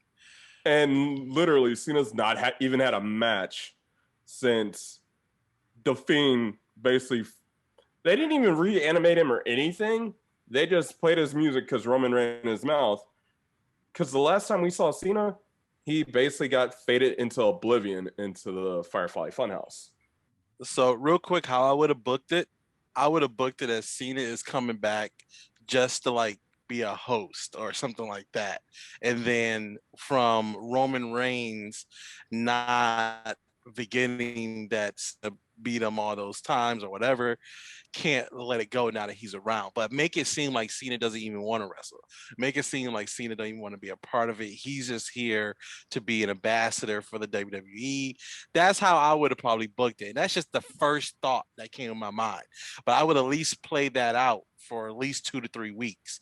And then somehow let Cena get involved with another young talent that Roman Reigns is now bullying or whatever. And then Cena says, I can't take it no more. I need to do something about this Roman Reigns guy. And then we fucking build it. Like, do your job, man. Build this match other than just him coming out and it's a match. Like, do something to invest the people. Like, all he needs is, you can't see me. You can't see me. I want a match. You can't see me. I'm like, that's literally what Cena did. And I'm like, okay, so that's why Big E and others came out like last year or 2 years ago and said, I can't even get invested in like performing that well anymore because like they're just gonna give like the biggest matches on the biggest cards to part-timers. Like your Brocks, your Goldbergs, your Takers, your Triple H's. And heck, like I don't know if you guys saw the I think it was the Fightful interview with the former Buddy Murphy and possibly the so he can't even watch it no more. Mojo one too. But both of them, I think it mainly was Murphy. I think Mojo might have said it too. They just watched Wrestle Talk's review rather than watch Raw. I mean, because it's easier to digest in 5 minutes. that's honestly how I get all my WWE information is from Wrestle Talk. Like I can't watch it, man. It's just so stale to me, man. It's so I stale. It's listen to just Fightful. Yeah. yeah, it's just lazy storytelling, lazy TV making, and it's just like, I mean, no knock to the production crew and all those guys. I know they work hard as hell. I know there's a lot Oh, of hell hard yeah. workers in WWE, but I mean, just this through line of storytelling is just so like, I mean, and we all know the main issue is Vince. Like, we all know this. Like, the main issue is Vince, and until that hat changes and somebody else is at the steering wheel, I mean, this is what WWE is going to be for the foreseeable future. And those old guys do not like to retire. They are like, no, I'm going to die at the grip of the helm. This is my spot. So, yeah, And until that Kevin Dunn happens, pisses just me off every like production heat. I'm gonna why? say Because he does a lot of this and a lot of this and a lot of that. is this audio or still visual for all your subs, Trico? I forgot. It's almost gonna mostly audio, and Mostly audio now. yeah. But So the and- Kevin Dunn thing was going in and out like 50 camera cuts for like 5 chair shots, 20 camera cuts. Oy vey. Like if we would have done that at Full Sail, we would have basically flunked out that month. We got yelled at, yeah. Oh yeah, we would have got. Oh yeah, like no editing professor let that slide more than 2 seconds. let me get to these rest of the rest of these cards, and then we're gonna get to the Cool. Okay, so The good. yeah, so No, we'll get to Raw and just that BS, even though I think we touched on it. yeah, but there's a lot of stuff I want to mention everything else. But let's get through the rest of the card real quick. So Charlotte Flair defeated Rhea Ripley to be Raw Women's Champion again. And let me just say this: I think this match in particular was much better than the one they had at WrestleMania. Just in my opinion, I think this one was better. Mania was Asuka. You mean Hell in a Cell? No, the one they had at the ND Performance Center at WrestleMania 36. Oh, no. You don't think so? You don't think so? I don't think so. With the context we got from Hell in a Cell, Charlotte should have got her ass DQ when she went outside for that freaking Bret Hart spot at the end of it. Yeah, that's why I wanted to mention. We'll get to that. But the match they had right now at Money in the Bank, I think this was much better than the one that they had at WrestleMania 36. And then just to be going forward into the match, everybody was chanting for Becky. And then what did Charlotte Flair do? Fuck you. And they black out the screen because Bruce Breaker. No, they didn't black it out fully. They did not. Yes, it was like they cut it for 2 seconds and she kept it for like 20. Out that for that minute, he blacked that crap out. He blacked it out because he tried. He tried, and Charlotte still held it up as soon as the black, because it was like a flash, and she held it up for a solid minute. Oh my god! And like here's Becky on Twitter. Like, I'm more over breastfeeding than the entire women's division. How sad but true that statement is. Second Becky said that on Twitter, I'm like, dang, you don't have to be truthful with it, but sheesh.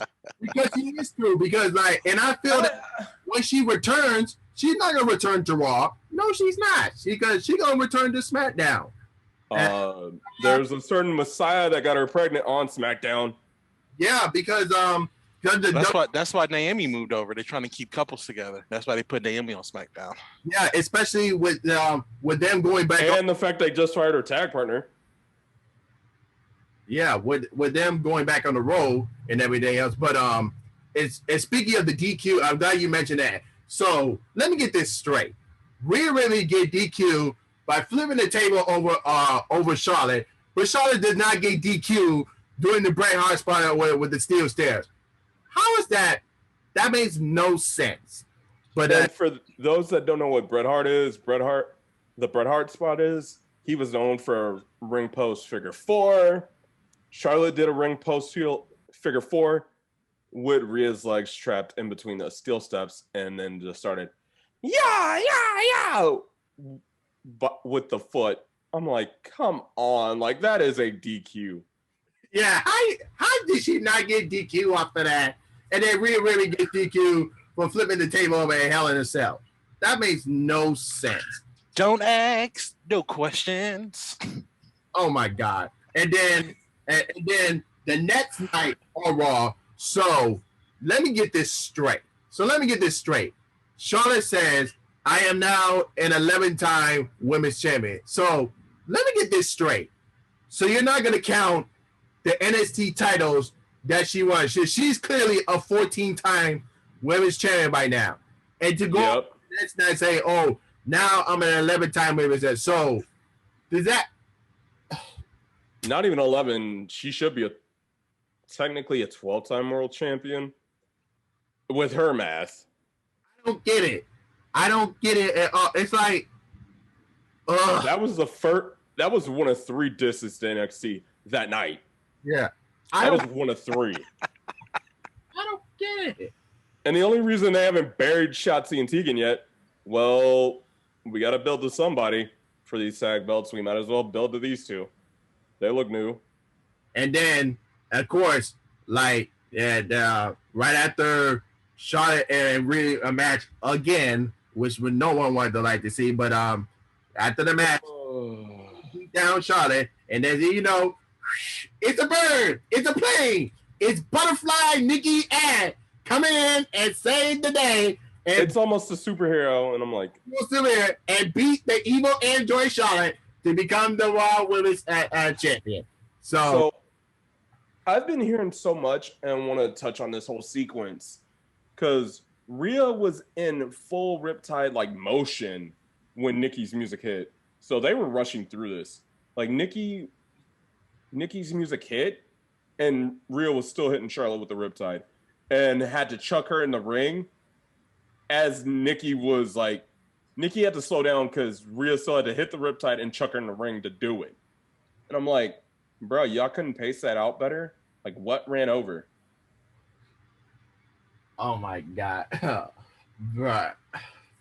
Like, don't get me wrong. Like, I know we got a bad taste in our mouths after freaking the men's match, which I'm sure we'll get to, but y'all could have timed that out better. Yeah, let's get into the match. So, in case y'all was not watching this on Peacock, there was some technical difficulties. Stateside on Peacock. Yeah, including y'all probably had it better outside the country and better VPN on the WWE Network. Yeah, there was buffering during the entrances of the Money in the Bank lab. Well, we didn't get to see the entrances. I think the buffering stopped like after, I would say, like 5 minutes when the match started, and I believe when the buffering stopped.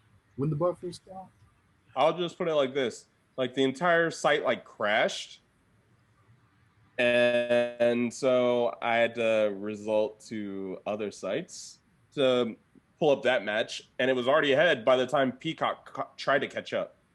It was ahead by like maybe a couple minutes, and I'm like, bruh, so this is what you sold your stuff to. And they said they were going to have stuff like this fixed by months ago. Peacock is trash, bro. Oh, yeah. We know this. Especially for like the wrestling thing. That was just not a good fit. That was not a good move.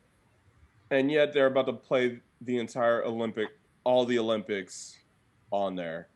And the Olympics are about to have a lot more people streaming at the same time compared to any wrestling pay-per-view. I don't care what it is. Money in the Bank. And that was just bad. Thank goodness I only had that issue during the entrances and maybe the first 10 minutes of that match. But still. Yeah. But they chose the right winner. Also they chose the right winner after a spot to where I love Biggie, but there are some moves in his arsenal. Dear God, I wish he would be a lot safer on for his own sake. The spear through the tape, the spear through the ropes move that he has always looks. I always gotta be like, Please don't hurt yourself with that. Yeah, because it's like with the way he catches his opponent just to spear them through. He tucks his head, he tucks his chin, which I'm like, thank God, but he lands directly on his head or his neck if he doesn't tuck his chin. Right. I mean, his shoulder got to take a lot of damage, man. Like just from that, because he a heavy dude, So just that weight falling, that couple of feet down every time he does it, I know that can't be too good. Then in the big ending, especially the one he hit on Seth to end the match. Ooh. Yeah. That's why that was one of the reasons Austin had to retire as early as he did, because you have to think about it. Not only the pile driver compressed his spine, but also hitting that stunner every freaking night for about as long as he did the stunner. Well, shoot, look at Hulk Hogan, all those back surgeries from doing that leg drop all those years. Yeah, and he did it for decades too. Yeah. It's all crazy. The way up till 2010. No, 2011 when he had that match with Sting. So I didn't watch the man's Money in the Bank because I had turned Money in the Bank off after the AJ Styles and Viking Experience fight. But I heard it was pretty good. I heard it was a pretty good match. That was the second best match of the night. Yeah, I heard it was pretty good, and I'm happy they had a good match. It's hard for me to watch Ricochet in this current form of Ricochet because I was a fan of Ricochet before he came to WWE. The Prince Puma Ricochet, which was even the King version of Ricochet, like the King version of Ricochet. PWG, yeah. Yeah. So like I was a fan of Ricochet for a long time. I actually got a chance to work him when I was working the NXT experience for Full Sail, so that was really cool. And I helped him. Yeah, I met him during the NXT experience, and I helped with him on an episode of NXT that I went to go watch back, and he shut me down in such a great way. But I was heckling him, but he had shut me down in such a great way that it was just I was like, yes, that's what I was looking for. Yeah, just to see what he could do and how it would play off on camera. We kept just real quick. He came out when he was NXT champ with this really dope suit on, but it showed that he didn't have any socks on. He had those when he won the North American title before. Oh, that's what it was. Okay. And I was yelling at him like, "Where's your socks?" And then he said, "I got one thing to say." And right when he said that, I said, "Is it about your socks?" And he turned back and said, "No, it's not about my socks." And the crowd just went crazy. And I was like, "Yes." So Ricochet has always been like a top guy in my book, and just to see how they do him in WWE, make him, do his spots, they just underutilizing him like completely. Don't know what they have in that guy. They really don't. But congratulations to him because I know he's probably making the most money he's ever made doing wrestling. And he's met his current girlfriend there. Yeah, so I know she's in NXT right now.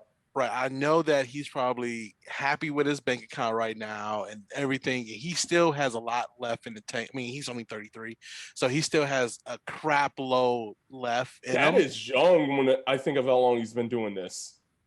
Yeah, it's crazy. Yeah, but he's only 33. We're both born in 88. So he's only 33. I know he has a lot more time left in it. And actually, I was listening to the Booker T podcast when he was talking about the rumors of what's going on with AEW right now. And he was saying things are different now than they were, when he was in there. He said guys back then wanted to do a 20-year career in the WWE. He said now guys are looking at, let me do 5 here, let me do 7 here, let me do 6 there. So he said the way the business is now is totally different than when he was when he was in it. So I'm looking forward to like having Ricochet feel like, okay, I'm kind of what most of those WWE guys did, like kind of close like what FTR was doing. He said, okay, I made all the money. I got the money. It's not about the money anymore. I just want to put on great matches. Like I made the money, They got Santana and Ortiz next week. Oh, I can't wait for that rivalry. I can't wait for that. That's one of the fights. Actually, next week it looks like jam-packed card. We'll get to Dynamite, but that card should not be legal and should not be a TNT card because I don't know how TNT is going to get away with the amount of blood and the amount of stuff that's going to get said and done on. We'll see next week. Yeah. But like FTR, when they first left WWE and they had all those interviews after they left, they said like it's not about the money no more, man. We made the money. We got money. Like it's not about the money. So when hopefully Ricochet may feel like that eventually and wants to just put on a good match, and I will be there to support him because him and Will Ospreay put on some of the best matches ever. And Oh actually, my gosh. actually their matches is the matches I put on for people who don't know what professional wrestling is now. I say This is watch the this stuff from match. 2016. Yeah, Their best of Super Junior 2016 stuff. yep, and the Oh world my gosh. the World Cup stuff they did and all of that. So Uh, um WCPW. yeah, so like Them two matches alone mhm, are legit some of the best. Like WWE thinks they have the best cruiserweight division. Throw on those two matches it'll crush and see anything what they they're got. doing with Ricochet. Oh, he Yeah, can do flips and throw a good punch. He's good to take he's a a bump. I'm like, I'm he's a okay. he's a No, great that storyteller as man, well. especially once they factored in WCPW, being Tessa into that feud, because when Tessa was dating Ricochet in the middle of that relationship, oh my gosh. And then you added that layer of storytelling. Because B and Will, at the time, were the king and queen of heels in WCPW and UK wrestling.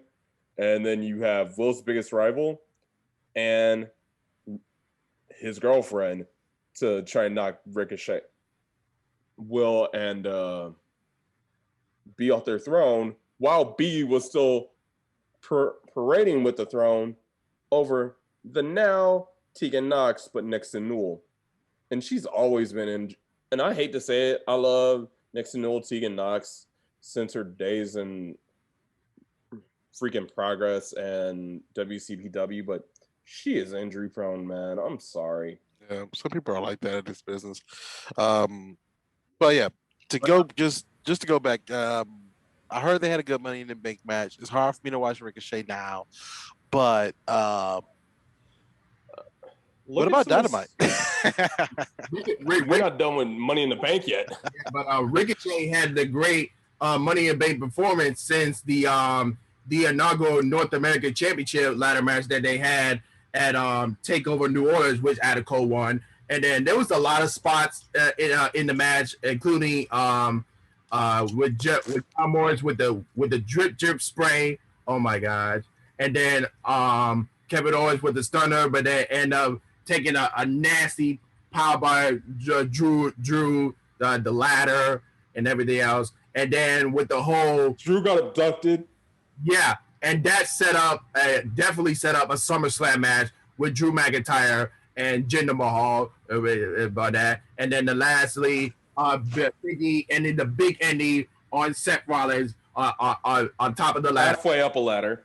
up the ladder, and then of course him winning the Money in the Bank. So I was happy. So that was one of my predictions. So I hope he take this opportunity to, like I said, capture it in during the Goldberg Bobby Lashley match in SummerSlam and have this big moment and win the title going from there. And then, like I said, is Goldberg on the same Lashley? Is Goldberg the same as Hogan? Does he, after all this time, share the same views as Hulk Hogan? Because if he does, that's not happening. I am so sorry. yeah, He might walk out with the WWE title at SummerSlam just because he has to be the superhero, and then going into probably the Rumble when it is somebody that he actually likes. yeah. But then lastly, should I say not just the head of the table, but the God right now, Roman Reigns defeated Edge, and then this setup. We can't see gods. We can't see gods. Since Kenny Omega wants to proclaim himself the God over there, as Don Callis says, I don't hate this guy with a passion, but Oh, you don't stand with Kenny Omega? no, Don You Callis. don't stand with Kenny Omega and Matt Hardy? Kenny by God Omega. So neither of y'all saw the BT bit that pissed off everybody. Yeah. With Matt Hardy. Yeah. Yeah, that's where I was getting at. Like, so you don't stand with Kenny Omega? You stand with Roman? I stand with Kenny Omega. I think you know how Matt Hardy, he always does stuff like this new gimmick of Matt Hardy. He always does stuff like to butter people up, and then the shoe drops, and he's like, "But I need." He like that's his new gimmick is pretty cool, man. But I can't wait to see It's a what play off his world champion gimmick in Impact. yeah, I can't wait to see what his like what the flip of that conversation will be like later on. Because Matt doesn't butter people up now without wanting something from them.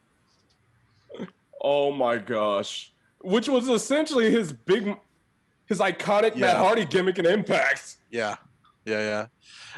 Also, speaking about gimmicks, and are we done with Money in the Bank, or are we still talking about Money in the Bank? Yeah, I'm gonna just let these last few comments, and then we're gonna go straight Okay. into the burial of the next. Universal. Yeah, and then Gotta go into the Universal and then probably. this setup. I think we touched on Raw enough. Yeah, I don't even want to touch on it anymore. no, I want to say my piece of for that, but Okay. yeah. Okay, so we're going to Raw after this, and then we can get to the good stuff with Slammiversary, and then we Yeah. can talk AEW. Yeah, and then With the damn pizza cutter. again, this set up 2 SummerSlam matches. Of course, Seth Rollins running in there and cost Edge the match. So this match in particular is like 5 years in the making since 2014. That's he almost wanted Seth Rollins almost want to kill Edge, and with the Money in the Bank spot and everything. So that set up that match, and then of course end of the night, John Cena returns with the biggest pop of the night, and then before you know it, with the signature "You Can't See Me" sets up the match for the main event match for SummerSlam, and then going into the next night, John Cena says, "I'm challenging you at SummerSlam, and I will be there in person for SummerSlam." And then that was a good one, a night. But let's First SmackDown, not SummerSlam. SmackDown, yeah. But let's just go straight into the burials. So without further than that, oh my God, yeah, it's great to see that Keith Lee is back. But just the way they have it set up, it just don't make no sense at all. Okay, and oh my God, like you couldn't put him in a match where he could easily defeat Elias. You couldn't do that. You couldn't have him just like have him win a match instead of him getting destroyed by Bobby Lashley, because the last time he was with Bobby Lashley, he powered out of the Hurt Lock when it was going feud with the United States Championship back in the Elimination Chamber. But instead you bring him back to just get demolished by Bobby Lashley. That makes no sense at all. And then the worst of the night, Karrion Kross, his undefeated streak ended. And let me tell you how they wanted to do this. They wanted to end the undefeated streak based over the promo that he did with Adam Cole, calling him a little man and on the car. But but Adam Cole spoke the truth when they was trading for promos going into TakeOver in your house. Where Adam Cole said, "You take away the girlfriend, you take away the smoke. Who are you?" Because everybody knows who I am once the bell rings. But joining backstage, not just Adam Cole, Finn Balor, Santos Escobar, Johnny Gargano, they were all was pissed when Karrion Kross lost on his debut, main roster debut on against Jeff Hardy, because they built that man up so good to be a dominant and unbeatable champion, but instead he loses that night. So that raised the question, like we just not even the fact he lost. He lost in 2 minutes to a roll up, a cheating roll up by a babyface. Was this like you could easily say to the untrained eye, "Oh, they just wanted to hear Jeff Hardy's music again"? No, it's simple. Vince does not like the fact AEW beat NXT.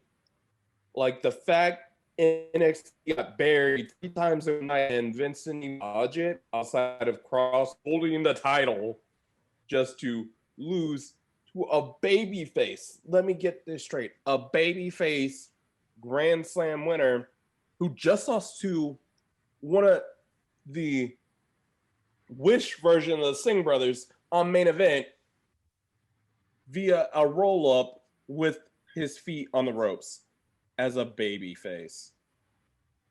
I mean, In the new NXT champion. I mean, don't get me wrong. Like, I was excited when Jeff Hardy bring back the no words entrance, which was good. Like, don't get me wrong, but like, just to have him defeat end the undefeated streak, carrying Cross, I'm like, no. Why would you? En route to Joe, because everything they say in the promo and the builds going to it, unless they say in NXT with associate with Cross and what he is right now, it's false.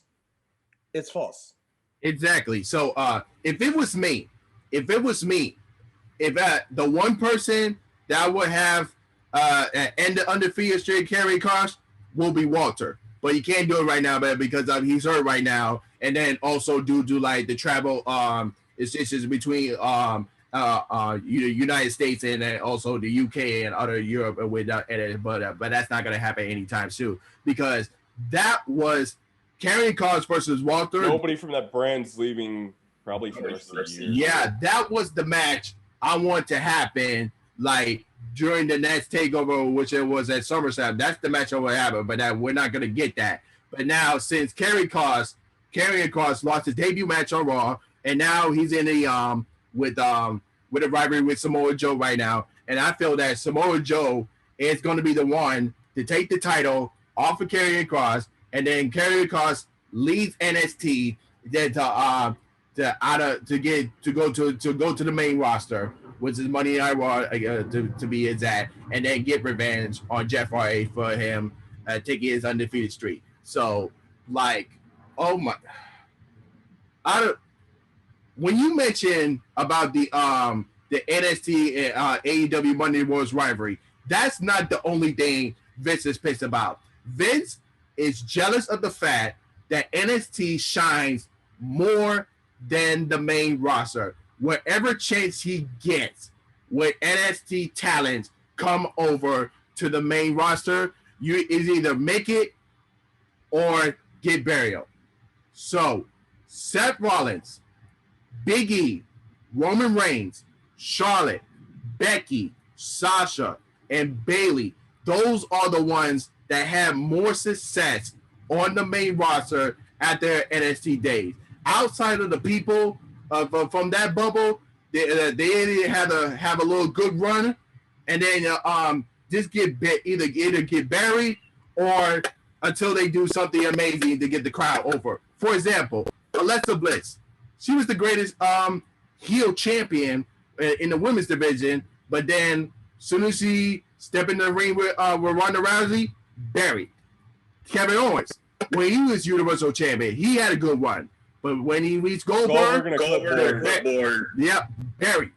And then Finn Balor, he was the first Universal Champion, but then he got hurt, which is fine. And then it took him like at least 2 years to be Intercontinental Champion. And then when he go against the Fiend, buried.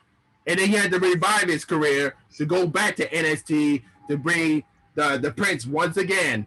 And now he's back on the main roster, which I'm scared to be exact. And then Shinsuke Nakamura. He had that entrance? Yeah. Okay. And then Shinsuke, one of us needs some. yeah. One of us needs some. And then Shinsuke Nakamura. He got buried at WrestleMania 34 when he lost to AJ Styles. He didn't get buried. He just hit AJ in the nuts and then just became Cup Check Nakamura. Oh my God. Yeah. See, Nakamura. That's this is the problem here. Which is one of my biggest issues with AJ's world title reign. Why was a lot of the heel feuds, including the one he lost the title with, about him not having any more kids? Yes, I know he has 4, but do y'all really need to? because Joe was basically about trying to make love to Wendy. Oh yeah. Shinsuke's was about, he was like, oh my balls. And then how'd he lose the title? AJ kicked him in the nuts, and he won it after kicking Ambrose in the nuts the first time. Oh my god. It's such a shame to think like they gotta like reduce Nakamura to that kind of talent. Oh my god. Real quick, just because I'm about to just throw a curveball in this whole conversation. Last night on Dynamite, I think we got the rivalry that we never knew we wanted between Orange Cassidy and Sting, and I just want to quickly get like I said, your guys' reaction. Get to the good later. We gotta get to the BS. Oh, I am knee deep in BS, and I'm like, okay.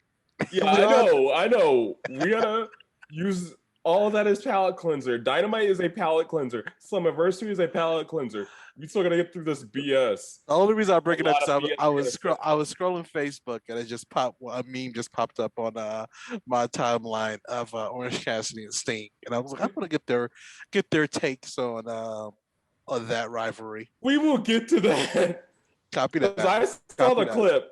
I didn't watch Dynamite because I saw the clip after Dynamite. And then just going forward, what I'm saying, like if you don't make it in WWE, and then when you get buried, and then you go off to do better things, either in Impact or AEW, just look at Andrade, DM, or was it John Moxley right now? Everybody they also doing better things. Yeah, they often doing better things at other companies because they were not. Where's the echo coming? Nope, it's good. But they're not doing better things or not getting more opportunities in WWE. What they doing in other companies, and that's just the problem there. What I mentioned, when Triple H creates, and then when Vince gets the chance, he just destroys them. And that's the scary part. Because Vince knows when him, Bruce, and other teams can't run the company no more, then Triple H and his team is going to be coming up soon and take over. So you bury all these people and you're trying to make them the next star as possible. And you think about it. What happens when John Cena can't do it anymore? What happens if Goldberg can't do it anymore? Or Edge and everybody in the Raw? What happens if they can't do it anymore? And you need to have a good start. And just another fact, Roman Reigns, when his run is over, who's going to be the next star after Roman Reigns?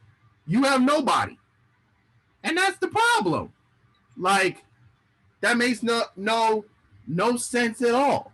Like, oh my God. The next star after Roman Reigns. You don't know who's the next star after Roman Reigns. It's so obvious. Oh. Jinder Mahal, obviously. I'm done. Okay, what's that echo right now? I'm done. Okay. Yeah, there's an echo. I took my headphones off. I'm still getting an echo. Some weird feedback. Oh my God. I am done. Let's just go to Slammiversary, man. Oh my God. I can't this. This man. I'm gonna say this. This man. I'm gonna say this in Indy. This man. But yeah. The reason there are none, no more megastars in WWE. It is straight up Vince. Doesn't care and legit. When people get assigned for whatever show or whatever brand they have, and it is so crazy. Like whatever show, whatever brand they have. Like, if you're not getting pushed, you won't get the movie deals. People will suggest, like, Sasha getting the Mandalorian. WWE did not want Sasha getting the Mandalorian. You know who they wanted when Sasha went off that month to film The Mandalorian? They wanted Becky to do. Oh,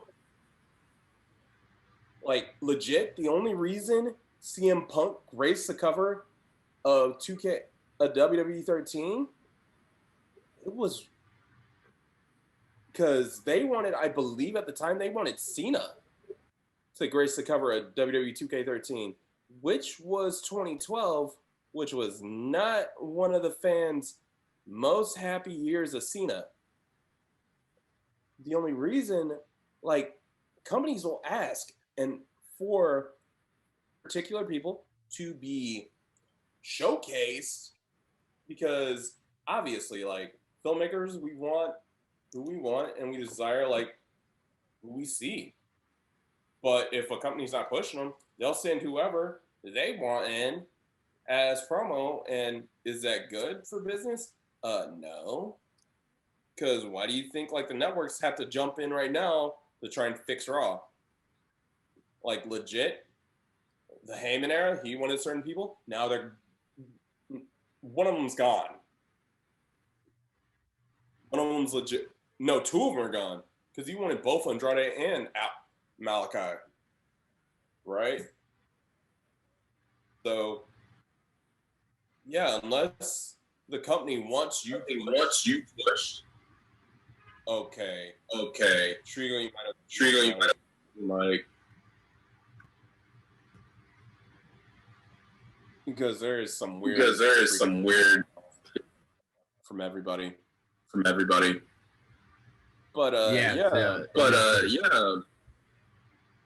I just don't think unless you are the top 1% and showcased. However, because how do you think like a big NBC spot like SNL, they don't put the WWE title, they don't put the Universal title, they don't put the women's titles, they don't put either the tag champs, they put the 24/7 championship and kept it on them for a while. Bad Bunny didn't even eat a pinfall because they were pushing Bad Bunny to the moon. Like Bad Bunny's just when he lost the 24/7 title, and this is why that title and subsequently the hardcore title went nowhere, because Bad Bunny was just like, well, okay, I promise to stop hunting you, so here you go. I love you, man. That's literally how he dropped the 24/7 title. And he only put the title on him for SNL. Oh my gosh. So I'm done with that. We're done with WWE right now. Let's get into Slammiversary, finally.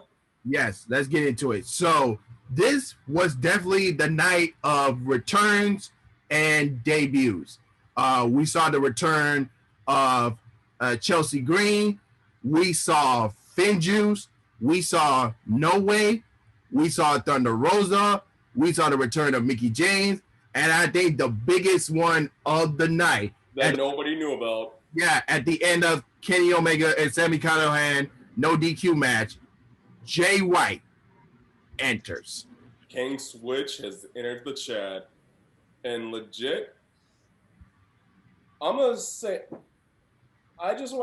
we have no power or authority to even say anything regarding the new member, so we'll just leave it at new member for right now because they haven't obviously impacted in the way they want to tell that story. Is going to air after this drops. But and this goes back to what I was saying, Jay coming into Impact has long-term effect on the company and long-term effect on the industry. Cena and Goldberg are literally just there to pop a big-time rating, but yet you can't rely on, like, Big E. You can't rely on Kofi. Can't rely on Keith Lee. Can't rely on Nakamura. Can't rely on Liv Morgan. Can't rely on Naomi. All these, like, credible athletes. Heck, even Alexa with the Frou Lily garbage got a pop. That was massive, especially when she reverted somewhat back to her original like gear. But now it's like my biggest takeaway, and I said this on my IG story at DK for real, and I gave freaking Money in the Bank a 3.5 because we didn't touch on it, but that AR needs to go. And then I gave Slammiversary a 4 just because outside of an obvious return, so much was unknown beforehand.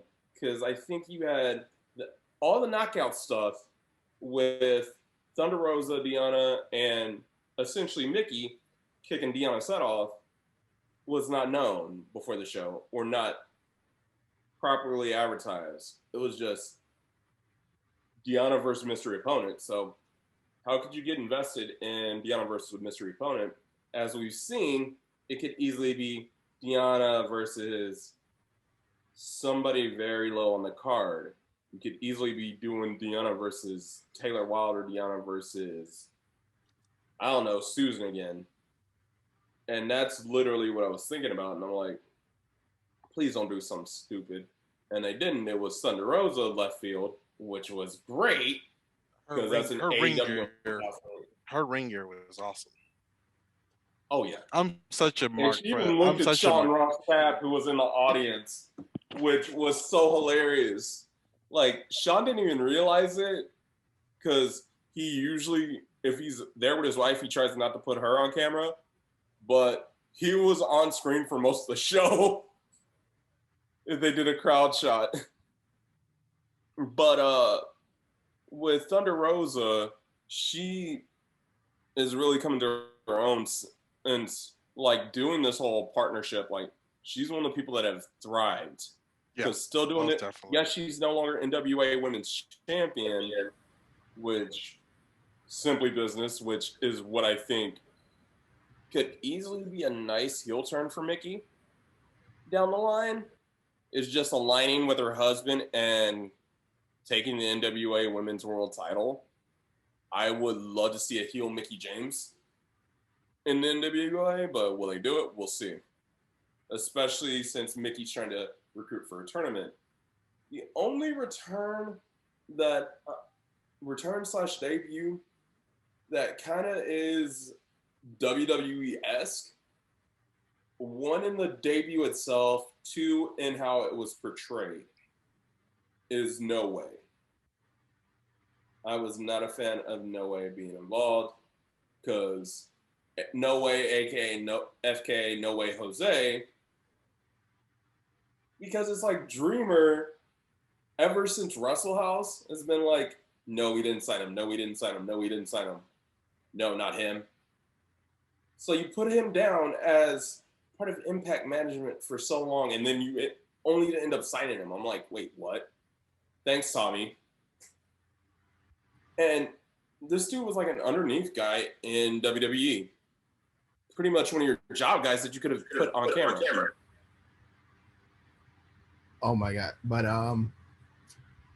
I think I think Jay White had the biggest pop of the night as far as like nobody saw that coming. Not even the dirt sheets. And then with Chelsea Green return, I think her and Matt Cardell might be the Nets Impact Homecoming King and Queen, if I had to predict. Well, her and Cardona are honestly and have been for a while engaged, which I do like that story they told with.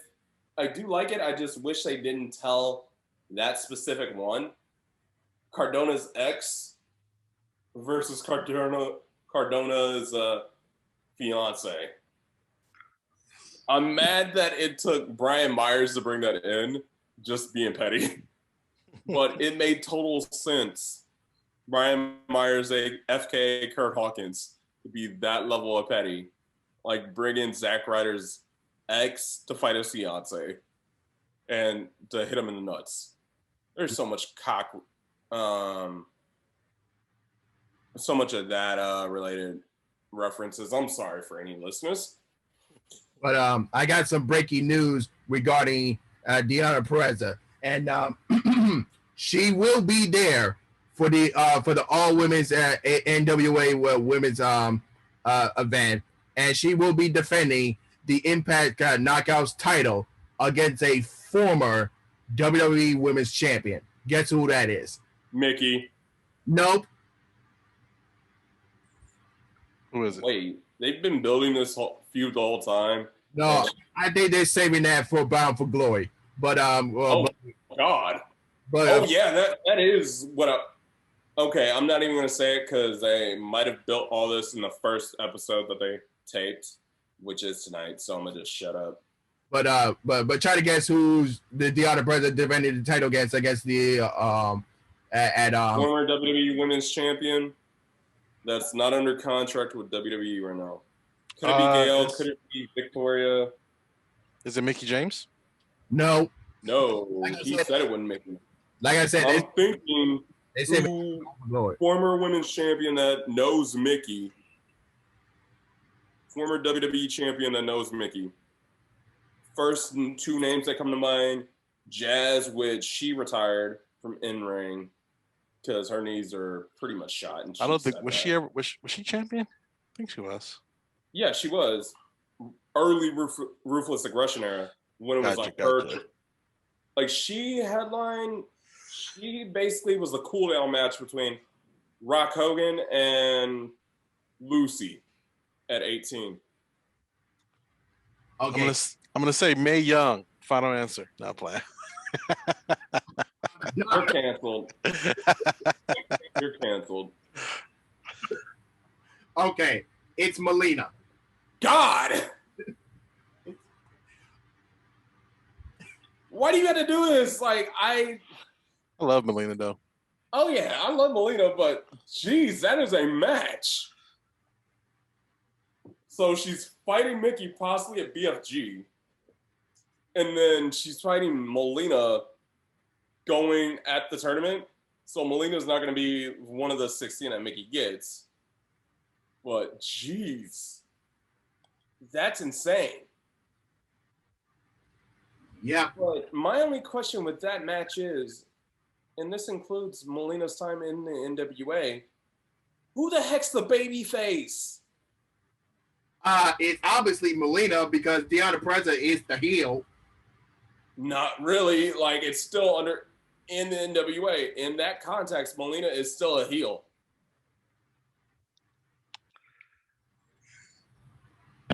Nah, I think Deanna Pereza is a heel because I think they're still going on with the Mickey thing. So that's why I feel that's going to happen.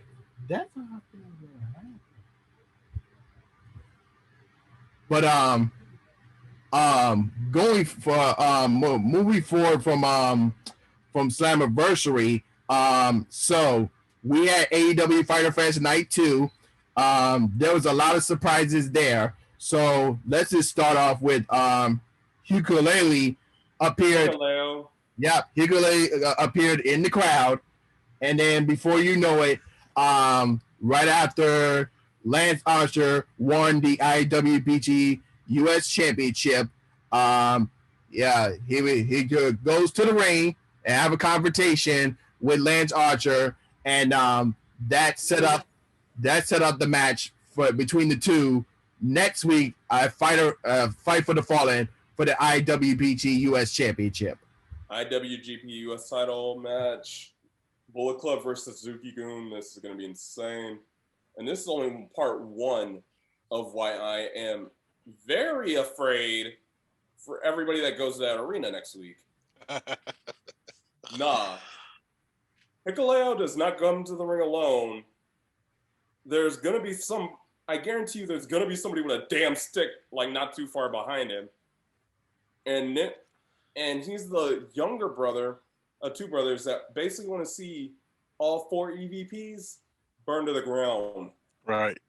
Also, real quick, in the last week of wrestling, a lot of Bullet Club. You know what I'm saying? I want to mention, Bullet Club is kind of inching their way in to the airways a little bit, and can we possibly have a big Bullet Club invasion of both brands, of both Impact and AEW? I think that would be pretty cool, only because there's some Bullet Club OGs in both. So I mean, hey, yeah, they got some stuff, but the Bullet Club brand has been very visible this week in professional wrestling. Let's just say pure Bullet Club, not that super elite BS that Kenny, the Bucks, and the Good Brothers have been doing since December. I dig the Super Elite. The mustaches, the walk, the talk. Let's go, Super Elite. And they're the ones specifically that Jay has a 4-year grudge on Kenny. And the last time they went 1-on-1, Jay beat him, and everything he said that would happen after Jay beat him for a title, specifically that IWGP US title, happened. And then let's not forget San Francisco that same year, where Kenny, no, it was 2017 or 2018? Cody versus Kenny. The Bullet Club is signed, the Bullet Club is mine era. I forgot what year it was. Yeah, I can't pinpoint it. Yeah, it was either one of those two. And what happened after that match? I think it was 17. What happened after that match? Tama, Tonga Loa, and Haku beat the crap out of every last member of that faction. And Chase Owens and Yujiro Takahashi. They beat the brakes out of everybody. And the only reason Yujiro and Chase ended up back in the Bullet Club, as is, after that match, because they didn't rep any super elite gear, which turned into the Super Elite, which is now AEW. And Hikuleo, now the younger brother of Two Angry Tongans, has a title match on Dynamite, and you really think the two Water Brothers ain't gonna try and show up? Right. And they both live in Florida. Also, we'll just want to talk about Dynamite last night, Fighter Fest 2, night 2. I think it was a really good stacked card. I think it was Nyla should never challenge for the title again. Pardon me? Nyla should never challenge for the title again. I saw that match and I cringed at some of them spots. Nyla, to me, Nyla is a AEW OG, and you put her in that position, she's gonna do her job. There was a couple of They can build other, like we've been saying, they need to build new stars. Like that in women's division needs to build more people that I could see at least hang with, like Nyla. I mean, right now, Brittany, Britt Baker is like the hottest woman in that division. I mean, when you say you need to build that woman division, I mean, do you hear that crowd when she does her DMD thing?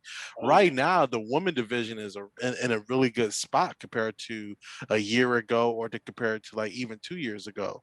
Now, do they have anyone just as hot as Britt Baker right now?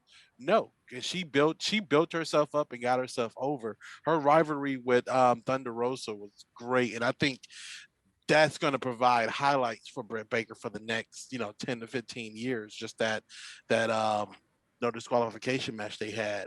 I mean, even now the whole Sky Hall blood gimmick is her ring gear, from that match. Like so the outsider gimmick is her. Yeah. The outsider like pattern is her entrance gear. That's her stuff. Yeah. So like to say that the women division is lacking, the women division has a star now.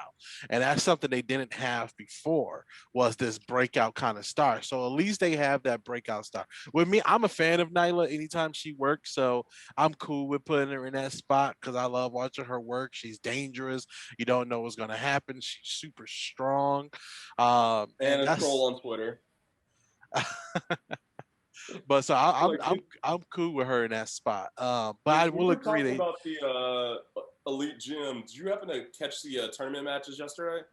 I saw some of it, but I ain't really watched all of it. Yeah, because it was like her and Allie. As soon as she beat Allie, oh my gosh, it just became a troll fest, and I'm like, Nyla, stop. And if you would have seen Danker's face, it was so hilarious. Like, Ma'am, next.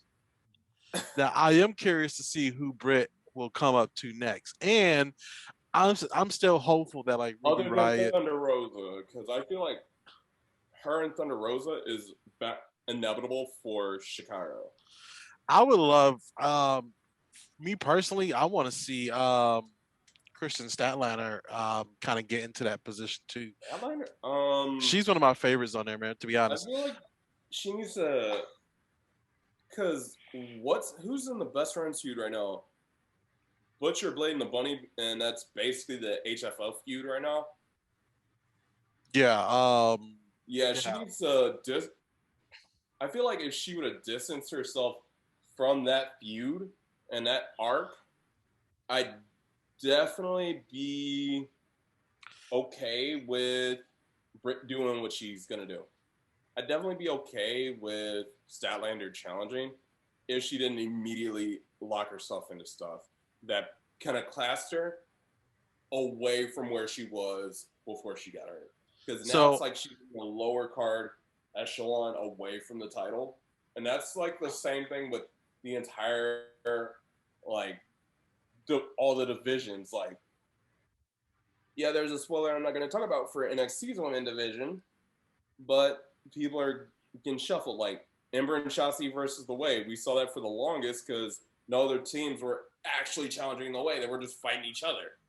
you know, you want to know where AEW's women division really do shine, and I think it's on Evolution and Dark. Because there's a lot of women matches on those shows, but they are catered. They are like still getting their women division where it needs to be, and they're training a lot more new stars. They don't. I would say they don't have any established women stars like they should have right now. But if you look at Evolution and Dark, there's a bunch of women matches. They do have a good, strong women's pool. I think they're investing a lot in like Layla Hirsch.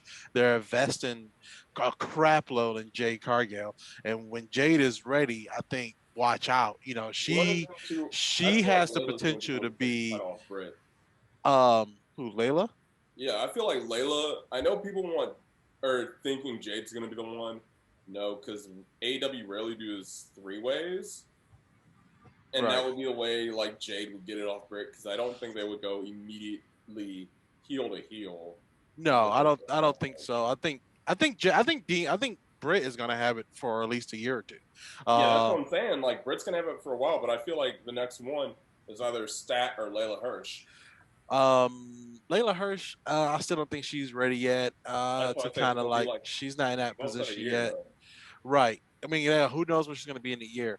But I think with the women division AEW, you can see they're investing in some women. You can see they're training and they're really trying to polish a couple of them. Big Swole, I think, is one of them that can get up into that area. But the Big Swole and Britt Baker rivalry during the pandemic was that tooth and nail match. I don't think anybody wants Britt and Swole again because of the tooth and nail. I'll be real. Like tooth and nail left a sour taste in so many people's mouths to where can we move on already? But I think the real question is that who's going to be Big Breaker's challenger for All Out? We pretty much know from Thunder Rosa from last week. From yesterday to going into All Out. We see that it's going to be Kenny versus Heyman Adam Page for the AEW World Title. That's going to be a draw. Week. We definitely going to next week. We definitely it's going to happen. Yeah, definitely going to get Jericho versus MJF with a stipulation. If Jericho doesn't win, he might leave AEW as far as the 5 labors of Jericho. Yeah, awesome. Real quick, just because you brought that up next week, you know, Painmaker Jericho, you know, versus Nick Gage. I mean, how awesome We're getting to that. I think that's going to be how awesome is that? That's probably going to be the headliner, but we still got to talk on Andrade trying to form his new LIJ and LIW, LIAEW with Chavo. Let's go, Chavo. Let's just say Chavo Jr. Let's be specific. Chavo Jr., not Chavo Sr., Eddie's brother. Okay. Eddie's nephew. The official mount. Vicky for Chavo Guerrero, Chavo Jr., and now they're trying to split up Death Triangle. No, they're going into a rivalry right now because Andrade officially challenging the Death Triangle. Challenging. Because they're like, why is Pac? They're trying Death Triangle and have Phoenix align with Andrade and Chavo. I mean, but think about And it. that If you got Andrade with Penta and Ray Phoenix, Penta, I Phoenix, and mean, Chavo, that's gonna be no, nasty. no. Phoenix, Penta. I don't think Chavo is there to wrestle. To be honest, I think I mean, he's been training a lot of people. Like he was the wrestling stunt coordinator for Glow, so yeah, it's not like he's I been don't out think the he, ring. I don't think he's there to wrestle though. I think he's there to kind of be more of a mouthpiece. I think he's pretty much stepping into where Vicky Guerrero was going to be. They're putting Chavo there. I don't think Yeah, because Vicky doing both Nyla and Andrade with two different capacities. right. So I don't That think would have been ugly. Chavo. I think Chavo is there as a mouthpiece. I think he is going to be like the manager for Andrade because Andrade speaks English, but is not the best.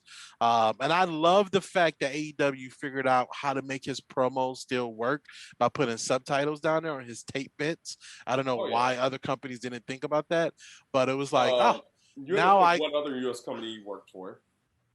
WWE. I don't understand why they didn't kind of get that. Well, Um, Triple H had Zelina do most of the talking. When right, Jonathan but Cage again, Zelina do most of the talking. exactly, but AEW figured out a way to still let his promos hit and me to understand what he is trying to say. So when he does go, he speaks a little Spanglish sometimes. So when Yeah. he does decide to speak in Spanish, I still get to know the words that he is saying, and it doesn't have to get translated. I can hear it from him. But I think what they're doing with that is a great mid card program. And I think if Andrade can be king of the mid card, I'll be happy with that. Like to be So you think honest, he's the one to take the title off Miro? I think they would have an incredible freaking match, and he could. Did they have Andrade one could on take it. on Raw when they were there? I don't remember seeing it, but I think Andrade and Amiro. Maybe Andrade is trying to get Death Triangle on his side right now because he does want to get Miro. He does want to take out Miro. Miro is a beast. Also, I like the little video packages they're doing about Miro too every week, kind of keep him off Oh my TV a little gosh. bit. Um, Until I saw a video on why he did what he did with the TNT title, I was like, why is he doing the? Why are they changing the TNT title design for like a fourth time in like 2 years? I'm And then cool when with that. somebody explained that it was his version of Cena's spinner belt, I was like, it made total sense. Yeah, I'm cool with them changing that. I would love it if every person who got that belt had their own design. I'm dope with that because it just makes more of like when you look back 10 years later and we see all these different versions of the same belt depending on the champion. I think just looking back at that catalog, it'd be such an interesting kind of first off, just more wrestling trivia for wrestling nerds and also just more stuff. It's just more content pretty much. So I'm cool with him changing that title every chance they get. I kind of, I do agree with that. Just to have it be identified by one certain champion, but you don't get the winged eagle. You don't get, and the TNT title is that basic that way you can do that. However, you don't get your winged eagle belt. You don't get your undisputed title belt. You don't get your white leather IC belt. You don't get your oval IC belt. And what I mean by those titles, you knew immediately what they are. You knew the history and who held it just by those eras, and it But brought you back to those eras. but This look, if one brings you back to like one reign. Like but if if the I reign show fell flat, looking at a title, it's going. but if I showed you Darby's TNT belt and I showed you Miro's TNT belt without having pictures of the wrestlers, you know who belt that was. You know who was the champ at that If time. I watched AEW, It seemed like you watch every once in a while, but even right now, if I put up the AEW oh Darby yeah, belt and I put up the I look at Miro the belt, clips. Yeah, yeah, you would still know who belt it was because oh yeah. is visually different. If I put up the red one, you'd be like, oh, that might be Cody's or it was Brody's. You know what I'm saying? But You know, so that's the cool thing that I like about it. That I mean, the gold one was Cody. The gold plated one was Cody's for a while. if I showed you the one before it got done, before it was finished all the way, you could be like, oh, okay, that was Cody's, like right when he first Okay, the got one it. with the silver. Right. The And then if one I with the showed you the silver. That gold one, you might be like, oh, that might be Brody's or it might be Cody's, depending on where it was. But that's what right. I'm saying is like, and then if I showed you the one they made for -1, you know it's -1's belt. That's the cool thing about it. That's what I'm saying. Like the customization they're doing with the TNT title, I think just adds to that title. It just adds to wanting to have it because now people can put their own little fucking spin on it, you know? Right. But real quick about the mid card with AEW and Andrade, I do feel like Andrade's debut and introduction to the AEW world has been kind of handled Terrible. in a, I want to say terrible, because I'm still looking forward to him every time they put his picture up there. I'm like, bet I want to see what he do. Can't wait for him to have this huge match. I know they're going to book him in All Out, and I know they're going to like do big things with him, you know. But they do have so many people in that company that I like how they're doing this little slow burn effect with him. Let's see what his plans and motivations are and what he's trying to do while we work on this other big stuff that's going on as well, because there's so many stars in this company, and so far they're doing a pretty good job to make sure everyone has a little slice of the attention pie. Yeah, we'll see. And I'm very curious to see what they do with someone like an Andrade or someone like, let's see what they do with Miro. But then I lose track of someone like a Jungle Boy, like a Darby, like. How Darby just had that coffin match last week with Ethan Page, and he But had a pretty good match someone last along night. those lines that have been there since then, you keep adding new people. Nah. And this is like where TNA kind of went through, like with the Hogan era. Kept adding people and kept denying those that had been there since day one. Well, I think that's what they're doing Rampage as well, because Rampage will give the opportunity for a lot of guys to kind of go on and get more time. But the thing is with Jungle Boy, he's so over right now that you can take him off TV for 1 or 2 weeks, put him back on, and boom, the crowd is still right there. That's the This thing is so catchy, man. And then on top of that, have Margot get destroyed for like 2 weeks. they're doing. As a matter of fact, like they showed last night, what happened before Dynamite, and Jungle Boy is in this whole thing. I can't remember with who. Christian. No, I mean, with Christian's like backing him up and everything. And that's the other. Oh, I want. Speaking of Jungle Boy, this is why I like AEW, man. It's because they use their legends to the full effectiveness. A couple of weeks ago, I was watching Dynamite, and Jungle Boy did a promo, and it was a good promo. And I was like, holy crap, is Christian teaching Jungle Boy how to cut decent promos? Because that was, to me, his weakness. You know, he can do a great match from bell to bell, and he can go out there, he can perform. But anytime they had to throw to him on the camera, he always fell flat. And last two, I think it was 2 weeks ago, he did a really decent promo, and then he even did the whole Christian thing. And I was like, oh, so that's what they're doing. They're letting their partner Christian up with Jungle Boy because they know Jungle Boy is going to be a huge star, and Christian is passing on his promo knowledge to Jungle Boy, and that is how you use your legends. You don't just have them come back and say, "I'm next," without teaching some of the younger people how to do stuff better.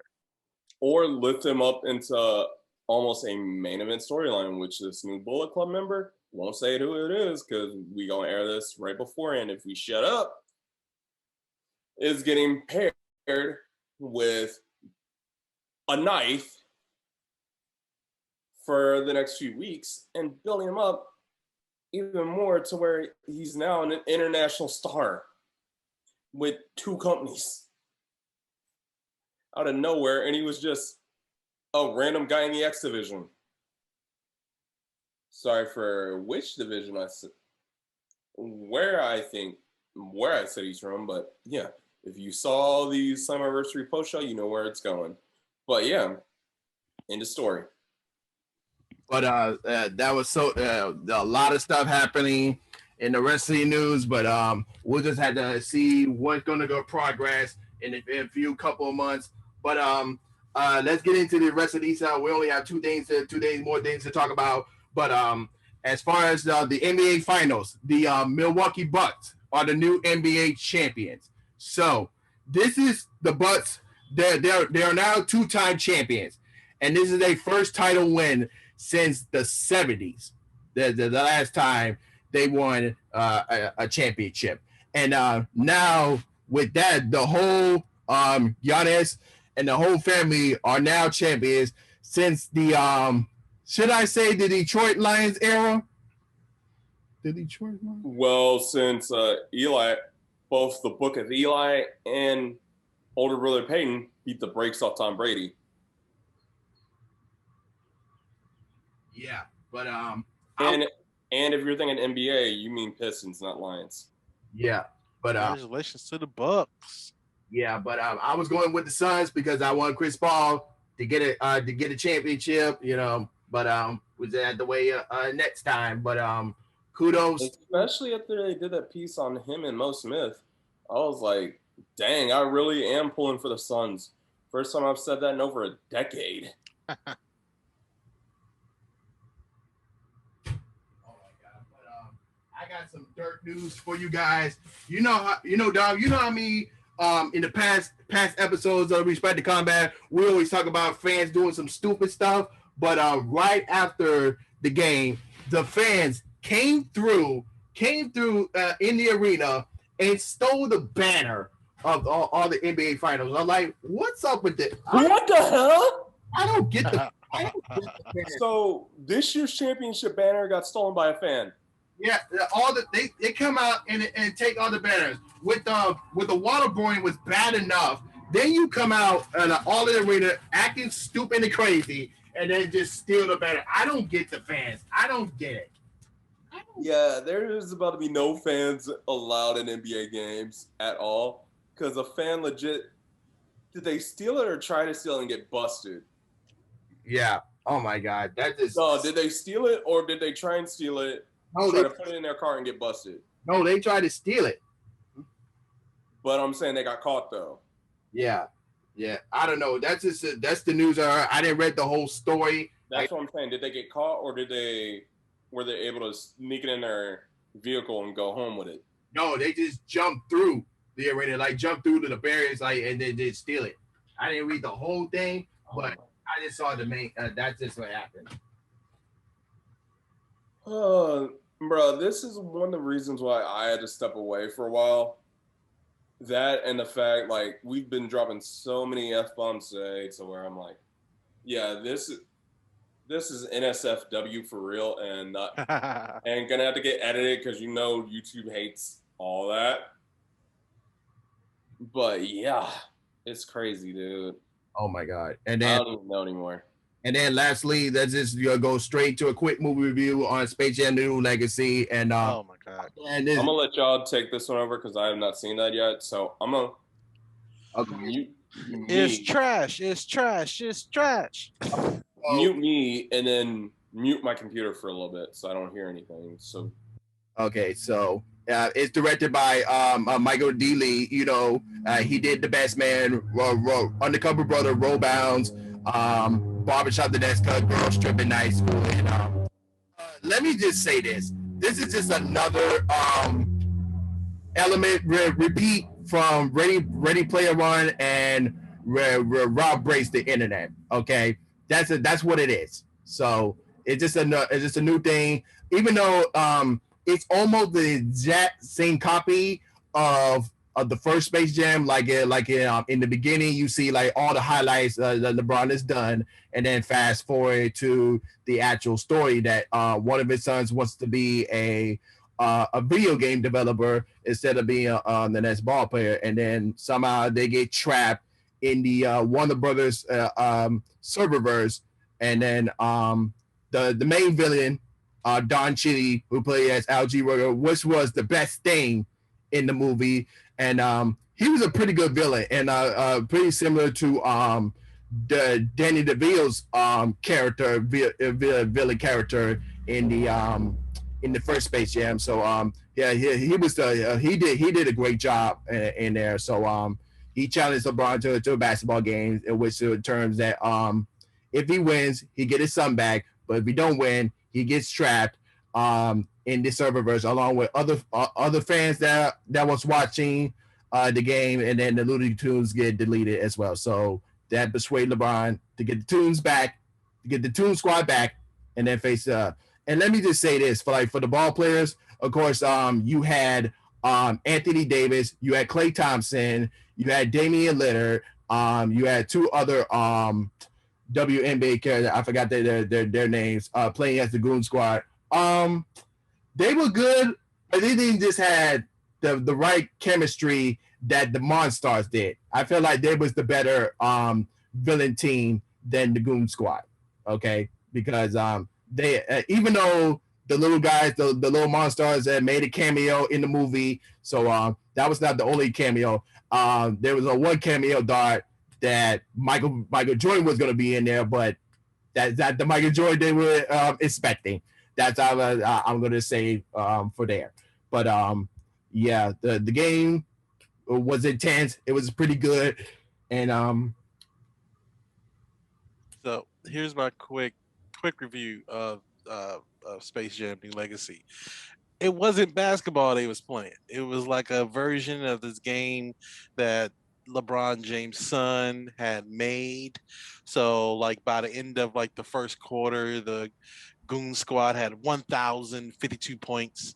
So for me, like I was looking forward to like this basketball game, but it was like all this extra kind of style points and Wily Coyote points and all this other stuff that kind of made it goofy for me. And I understand as a kids movie and things like that.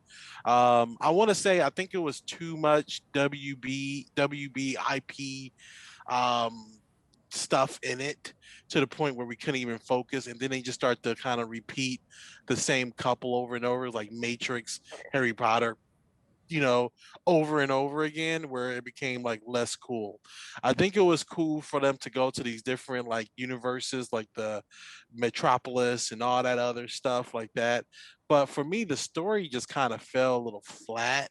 It didn't really feel like like everything was like risking it all or whatever. Um, and then they had that moment in the movie where like Don Cheadle's character, Algie Rhythm, like zapped in all these real people from the real world into the serververse. And all those people were just like just still cheering and chanting. Like, who's flying the plane that you just got zapped from? Like some of these people was watching this stuff from their car and like picking their kids up from school.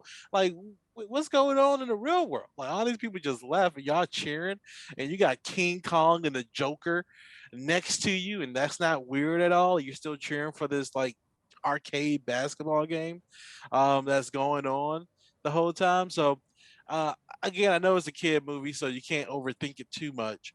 But I was looking for them to kind of make it a little bit for the original demographic, like the original crowd of this movie, like everyone who grew up watching this movie 1,000 times. So I was hoping that they did kind of make it a little bit for us, but no, they didn't. They went straight, kind of silly kid movie.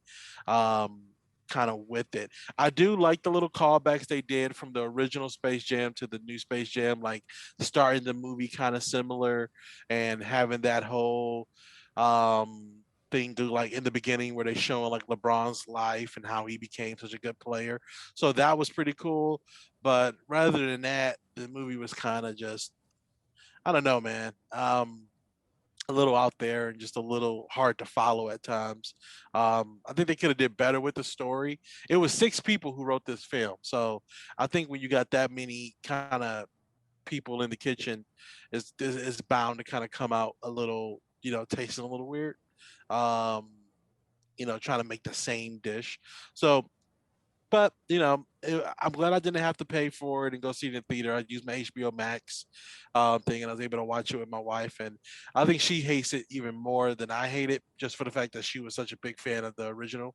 Um, but yeah, Space Jam: New Legacy for me was definitely a big thumbs down, and I couldn't really enjoy it like I wanted to. I think the best part was like Porky Pig rapping at the end. That was pretty funny. But rather than that, it wasn't basketball they were playing. So yeah. Yeah, but I'll give this movie a C minus as far as for grading. And even though the movie had mixed reviews, but it kind of did good as far as like box office is concerned. They did beat out Black Widow in their first week, and then There you go. Black Widow second week, and then they are the highest paid family movie,